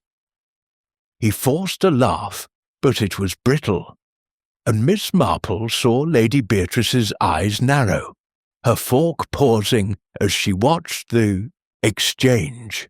"Indeed," Miss Marple said, her smile as gentle as a spring lamb. "Though I'm sure it's nothing out of the ordinary. In my village, there was a chemist who used a similar scent to mask his work with chemicals. Quite harmless, of course." She returned to her soup, her demeanour unchanged, but her mind was alight with the vial's significance. It was no cologne in Dubois' pocket, she was certain, but a clue to the poison's delivery, perhaps dropped in haste after the deed. The dinner continued, the conversation stilted, with Mrs. Hawthorne murmuring about her husband's condition, and Lady Beatrice steering the talk to her travels in Bordeaux. Tom Carver ate in silence, his eyes avoiding Dubois, who maintained his theatrical charm, though Miss Marple noted the way his hands trembled slightly when he refilled the glasses. She thought of a village grocer who had once hidden his debts behind a cheerful front, his nervous tics betraying him to those who knew where to look. As the meal drew to a close, Miss Marple excused herself, citing a need for fresh air, but her true aim was to reflect on the vial and its implications. She stepped onto the terrace, the night air cool against her face, and considered the threads she had gathered. The wax on Tom's sleeve, Lady Beatrice's watchful silence, Langley's muddy boots, and now Dubois' vial, with its telltale scent. She recalled a village mystery where a chemist's assistant had used a similar vial to tamper with a rival's preserves, his guilt revealed by a single drop of liquid left behind. The vial, she thought, was the key, a small, fragile thing that pointed to a careful hand. Dubois' access to the cellar, his expertise with chemicals, his nervous deflection, all suggested he knew more than he admitted. But was he the poisoner, or merely a pawn in a larger scheme? She thought of the village whisper about Tom's argument with Dubois, the fair shares that hinted at a dispute over money or power, and Lady Beatrice, with her sharp eyes and convenient alibi, might yet hold a piece of the puzzle. Miss Marple returned to the dining room, where the guests were dispersing, Dubois lingering to clear the glasses. She caught his eye, her smile as warm as ever, but her mind was fixed on the vial, the shard, the window. The truth, she felt, was close, hidden in the small details that others overlooked. With the patience of a knitter working a delicate lace, she would unravel it, stitch by stitch, until the pattern of the poisoned wine cellar was laid bare. Chapter 10. The Rival's Return. Miss Jane Marple sat in the library of Willoughby Hall, a quiet haven of leather-bound books and polished oak, where the morning light filtered through heavy drapes, casting a golden glow across the room. Her knitting lay untouched in her lap, her hands folded as she listened to Inspector Craddock's latest findings, her mind as alert as a sparrow's. The air was cool, tinged with the faint scent of old paper and beeswax, but the tension of the poisoning case hung like a storm cloud, undiminished by the peaceful setting. Craddock paced before the fireplace, his notebook open, his moustache bristling with the frustration of a man grappling with a puzzle that refused to yield. "Miss Marple," he said, pausing to glance at her, "I've had another go at Victor Langley, and it's looking grim for him.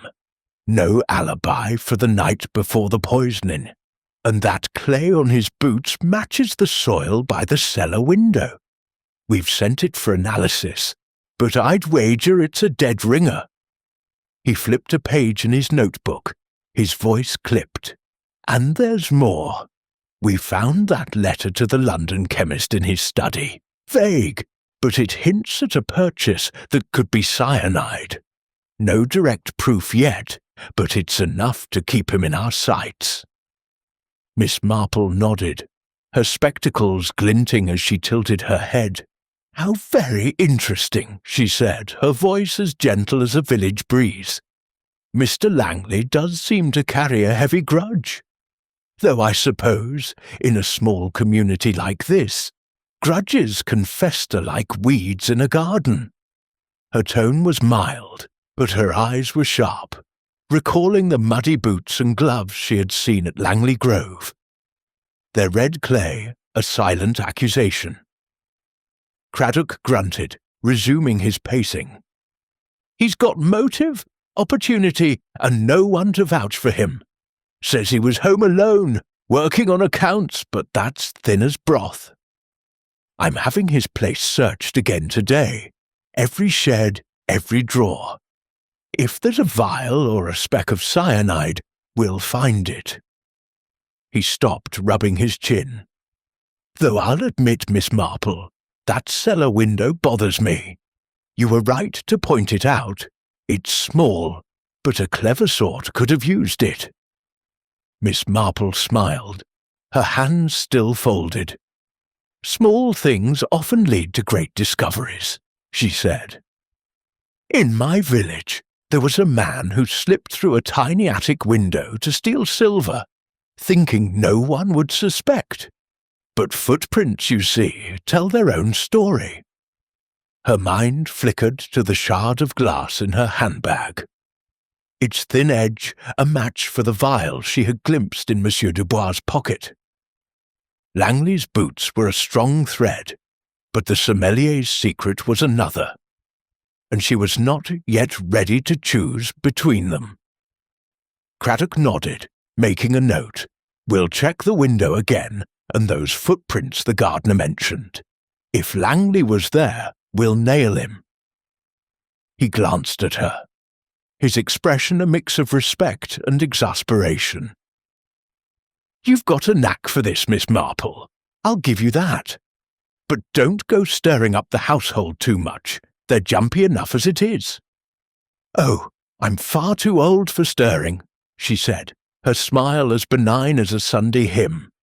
"I only listen and observe. Though I did hear something curious in the village yesterday, about young Mr. Carver and Monsieur Dubois arguing over fair shares. It makes one wonder, doesn't it, what they might share?"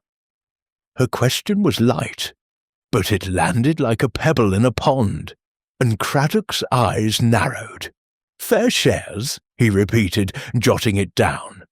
"Could be money, or something to do with the vineyard. Carver's ambitious, and Dubois is prickly as a hedgehog. I'll have a word with them both." He snapped his notebook shut, his resolve firm, but Miss Marple's thoughts were already elsewhere, weaving through the threads of the case. She excused herself, citing a need to stretch her legs, and made her way to the stables, where she had arranged to meet a young stable boy, Ned, who had been mentioned in the village gossip. The stables were a rustic contrast to the hall's grandeur, their air thick with the scent of hay and leather. Ned, a lanky lad with freckles and a shy grin, was mucking out a stall, his pitchfork moving with the rhythm of youth. Miss Marple approached, her handbag clasped, her smile as warm as a grandmother's. "Good morning, Ned," she said, her voice soft. "I hear you're a great help around the hall. You must see all sorts of comings and goings working here." Her tone was kindly, but her eyes were keen, watching for the spark of knowledge she suspected he held. Ned blushed, leaning on his pitchfork. "Aye, ma'am, I see a bit," he said. "Mostly horses and carts, but sometimes folk passing through. Like that Mr. Langley, 2 nights back. Saw him near the woods carrying a small case, like one of them doctor's bags. Looked furtive, he did, keeping to the shadows." He glanced around, as if Langley might appear from the hayloft. "Didn't tell no one, thought it wasn't my place." Miss Marple nodded, her mind on the village whisper of a stranger in the woods, now confirmed as Langley. "How observant of you," she said. "And such a small case. Perhaps for papers, or something more delicate." Her question was gentle, but it probed like a needle, and Ned's eyes widened. "Dunno, ma'am," he said. "Could have been anything. He was gone quick toward the hall. Didn't see him come back." He returned to his work, but Miss Marple noted the way his hands tightened on the pitchfork, as if the memory unsettled him. She thanked him and turned back toward the hall, her thoughts as intricate as the lace on her collar. Langley's presence near the woods, with a case that might hold a vial, was a damning thread, tying him to the cellar window and the red clay. She recalled a village poacher who had once carried a sack of stolen rabbits, his furtive movements betraying him to a watchful milkmaid. Langley's resentment, his letter to the chemist, his muddy boots, all pointed to a man with both motive and means. Yet Miss Marple's mind lingered on the other players. Tom Carver's wax-stained sleeve, Monsieur Dubois' scented handkerchief, Lady Beatrice's sharp-eyed silence. The stable boy's tale strengthened the case against Langley, but it did not rule out an accomplice, someone within the hall who might have aided his scheme. She thought of a village scandal where a thief had worked with a housemaid, her loyalty bought with promises of reward. Could Carver, with his ambition, or Dubois, with his secrets, have been drawn into Langley's orbit? Back in the library, she found Craddock preparing to leave for another search of Langley Grove. "I'm bringing Langley in for questioning," he said, his voice firm. "That stable boy's story seals it. If we find that case, or any trace of cyanide, he's done for." He glanced at Miss Marple, his expression grudgingly appreciative. "You've got a way of turning up the right people, I'll say that." Miss Marple smiled, her hands folding over her handbag, where the glass shard still rested. "People are so talkative," she said, "especially when they don't mean to be." In my village there was a man who swore he was home all night, but a boy saw him by the river carrying a sack. It's the small things, Inspector, that unravel the truth." Her voice was soft, but her mind was sharp, weaving the threads of Langley's visit, the stable boy's tale, the chemist's letter. As Craddock left, Miss Marple settled into a chair, her thoughts on the cellar window, the vial, the footprints. Langley was a central figure, his resentment a vivid thread, but the pattern was not complete. Someone had opened that window, slipped the poison into the Merlot, and resealed it with care. Was it Langley alone, or had he a partner in the hall? She thought of a village quilt, its patches meaningless until the final stitch revealed the design. With quiet resolve, she rose, her handbag a silent repository of clues, ready to pursue the next thread in the mystery of the poisoned wine cellar. Chapter 11.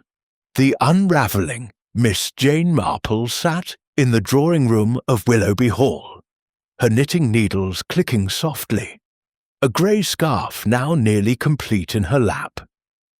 The room was bathed in the soft light of late morning, the heavy velvet curtains drawn back to reveal the rolling lawns beyond. The air was thick with the scent of beeswax and roses, but an undercurrent of unease lingered, as if the very walls held their breath. The household had gathered at Inspector Craddock's request. A tense assembly of suspects, Tom Carver, Lady Beatrice Elton, Monsieur Pierre Dubois, and Mrs. Hawthorne, each seated with varying degrees of discomfort. Miss Marple's eyes, sharp behind her spectacles, moved from one to another, her mind weaving the final threads of the mystery that had begun with the poisoning of Mr. Hawthorne's 1923 Chateau Merlot. Craddock stood by the fireplace, his notebook tucked under his arm, his moustache bristling with purpose. "We've made progress," he announced, his voice firm but measured. "The evidence points strongly to Victor Langley, but I want to hear from each of you again. No one leaves until we've cleared this up." His gaze swept the room, settling briefly on Miss Marple, who offered a serene nod, her needles never pausing. She spoke first, her voice as gentle as a village breeze. "It's been a dreadful affair," she said, "but I believe we're close to the truth. Shall we begin with you, Mr. Carver? You've been so devoted to Mr. Hawthorne, and yet that wax on your sleeve, such a curious detail." Her tone was kindly, but her words were precise, like a needle-piercing fabric. Tom Carver, seated stiffly on a settee, flushed, his fingers tugging at his cufflinks. "The wax," he said, his voice tight. "It's from sealing bottles, Miss Marple. I do it all the time. Mr. Hawthorne's particular about his seals. I'd never harm him. He's been like a father to me." His eyes darted to Dubois, who sat across the room, his moustache twitching with barely concealed disdain. Miss Marple nodded, her smile unwavering. "Of course," she said, "though ambition can be a heavy burden, can't it? I heard you argued with Monsieur Dubois about fair shares." "In my village there was a lad who quarrelled over wages, and it led to quite a misunderstanding." Her words were soft, but they landed like a dart, and Tom's flush deepened. "It was nothing," he said quickly. "Just talk about work. Dubois thinks he's the only one who knows wine. I didn't mean anything by it." His gaze dropped to his hands, and Miss Marple noted the way his fingers clenched, as if holding back a confession. She turned to Lady Beatrice, who sat poised in a high-backed chair, her green silk gown catching the light. "And you, Lady Beatrice," Miss Marple said, "you've been so observant, sketching in the garden. Yet you saw something that night, didn't you? Near the cellar window, perhaps?" Her voice was gentle, but her eyes were keen, watching for the flicker of unease she had seen before. Lady Beatrice's smile was as smooth as polished glass, but her fingers tightened on the armrest. "I told you, Miss Marple. I was in my room, reading," she said, her voice cool. "I saw nothing near the cellar. You're mistaken." But her eyes flickered, and Miss Marple caught the brief glance she cast toward Dubois, as if seeking an ally. "Oh, I'm sure I'm mistaken," Miss Marple said, her tone self-deprecating. "Though in my village there was a lady who claimed to be reading, yet she saw a thief from her window. It's remarkable what one notices, even by chance." She paused, her needles clicking softly, then added, "You did see Mr. Langley near the hall, didn't you? 2 nights ago, by the woods." Lady Beatrice hesitated, her composure wavering like a candle in a breeze. "Very well," she said at last, her voice low. "I saw him near the cellar window late that night. He was carrying a small case, and he looked furtive. I didn't say anything, it seemed private, and I avoid scandal." Her words were reluctant, but they carried a weight that silenced the room. Craddock's eyes narrowed, and he made a note. "That's new," he said. "Why keep it quiet until now?" His tone was sharp, but Lady Beatrice only shrugged, her smile returning like a mask. "I thought it was nothing," she said. "A business dispute, perhaps. I didn't want to stir trouble." But Miss Marple noted the way her fingers smoothed her gown, a nervous gesture that belied her calm. She turned to Dubois, who sat rigid, his moustache quivering.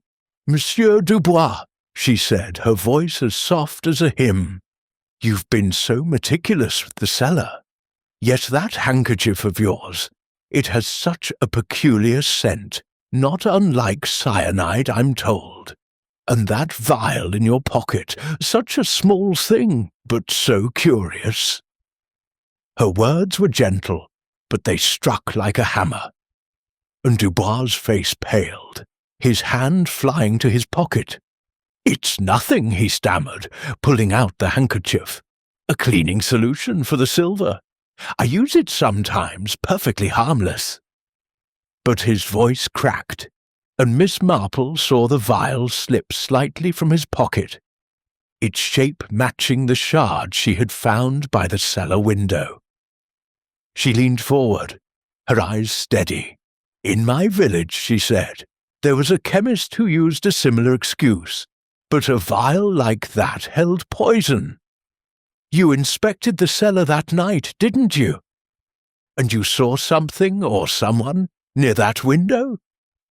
Her question was a needle, piercing the fabric of his composure, and Dubois' eyes widened, his moustache trembling.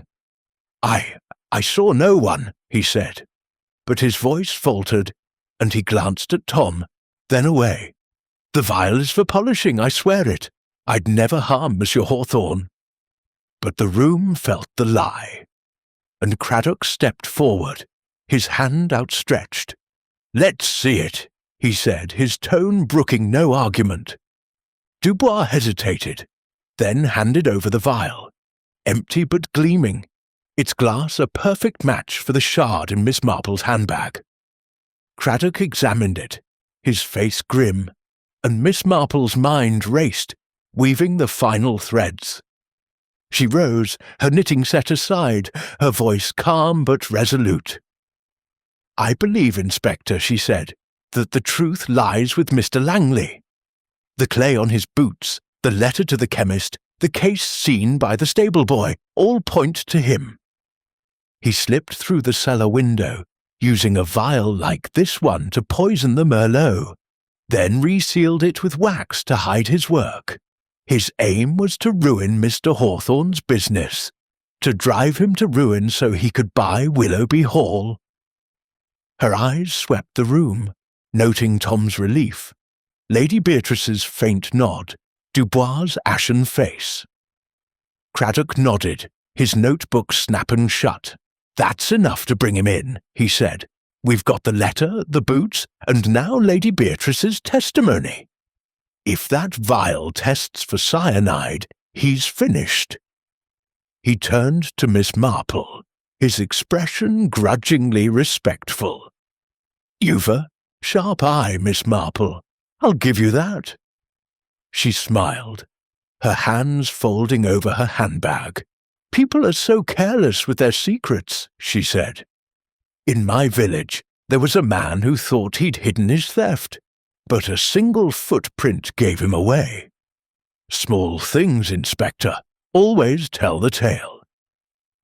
Her thoughts lingered on the vial, the window, the wax, each a stitch in the pattern she had woven. As the household dispersed, Miss Marple remained, her mind on the final act.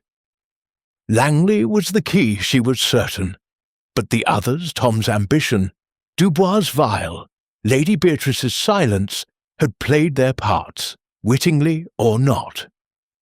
She thought of a village quilt, its patches aligned by a careful hand, and knew the truth was nearly complete, waiting only for the final stitch to reveal the full design.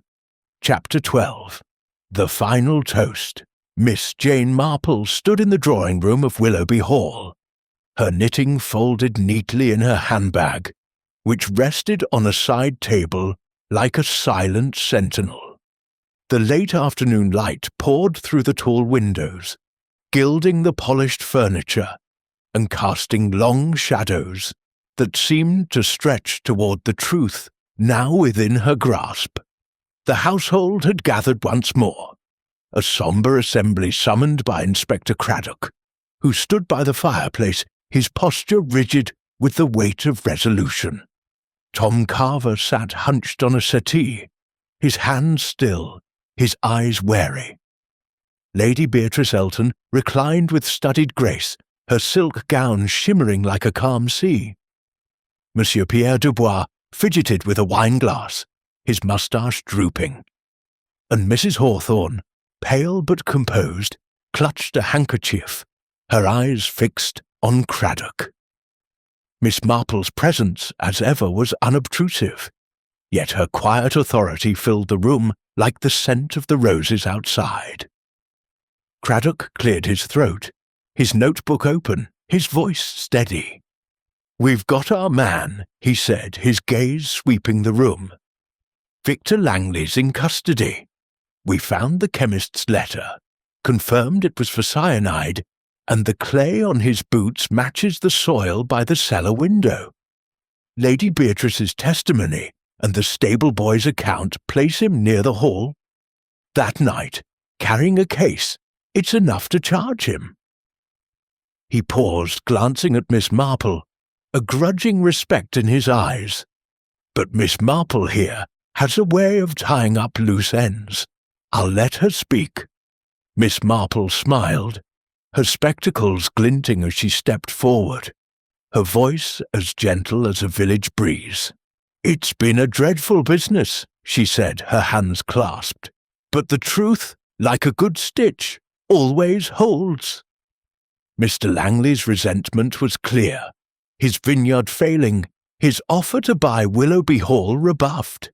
He saw a chance to ruin Mr. Hawthorne, not by killing him, but by tainting his prized Merlot, a symbol of his success. She paused, her eyes moving to each face, noting their reactions. Tom's relief, Lady Beatrice's faint nod, Dubois' tense stillness, Mrs. Hawthorne's quiet sob. She continued, her tone soft but resolute. The cellar window was his way in. A small thing, but small things are often the key. The red clay on his boots, the vial like the one in Monsieur Dubois' pocket, the shard I found beneath the window, all point to a careful plan. He slipped through, added cyanide to the bottle, and resealed it with wax, trusting no one would suspect until it was too late. Her eyes rested on Dubois, who flinched, his hand straying to his pocket. "But, Monsieur Dubois," she said, "you saw something that night, didn't you? Near the window, perhaps, during your inspection. You kept silent, fearing blame, but your vial and its scent betrayed you." Her voice was kind, but her words were sharp, and Dubois' face crumpled, his bravado gone. I saw a shadow," he admitted, his voice low. "By the window, late that night. I thought it was nothing, a fox perhaps, but the vial, it was for polishing, I swear. I never touched the Merlot." His eyes pleaded, but Miss Marple only nodded, her mind on a village chemist who had once hidden his guilt behind a flurry of excuses. She turned to Lady Beatrice, her smile gentle. "And you, my dear, saw more than you admitted. Your sketching was a fine cover, but you watched Mr. Langley from the rose arbour, didn't you? You chose silence, perhaps to protect yourself, but it helped us in the end." Lady Beatrice's lips parted, but she said nothing, her eyes dropping to her lap, a rare crack in her polished facade. Finally, she looked at Tom. "Mr. Carver, your ambition is no crime, but your argument with Monsieur Dubois made you seem guilty. The wax on your sleeve was from honest work, not malice, and I'm glad of it."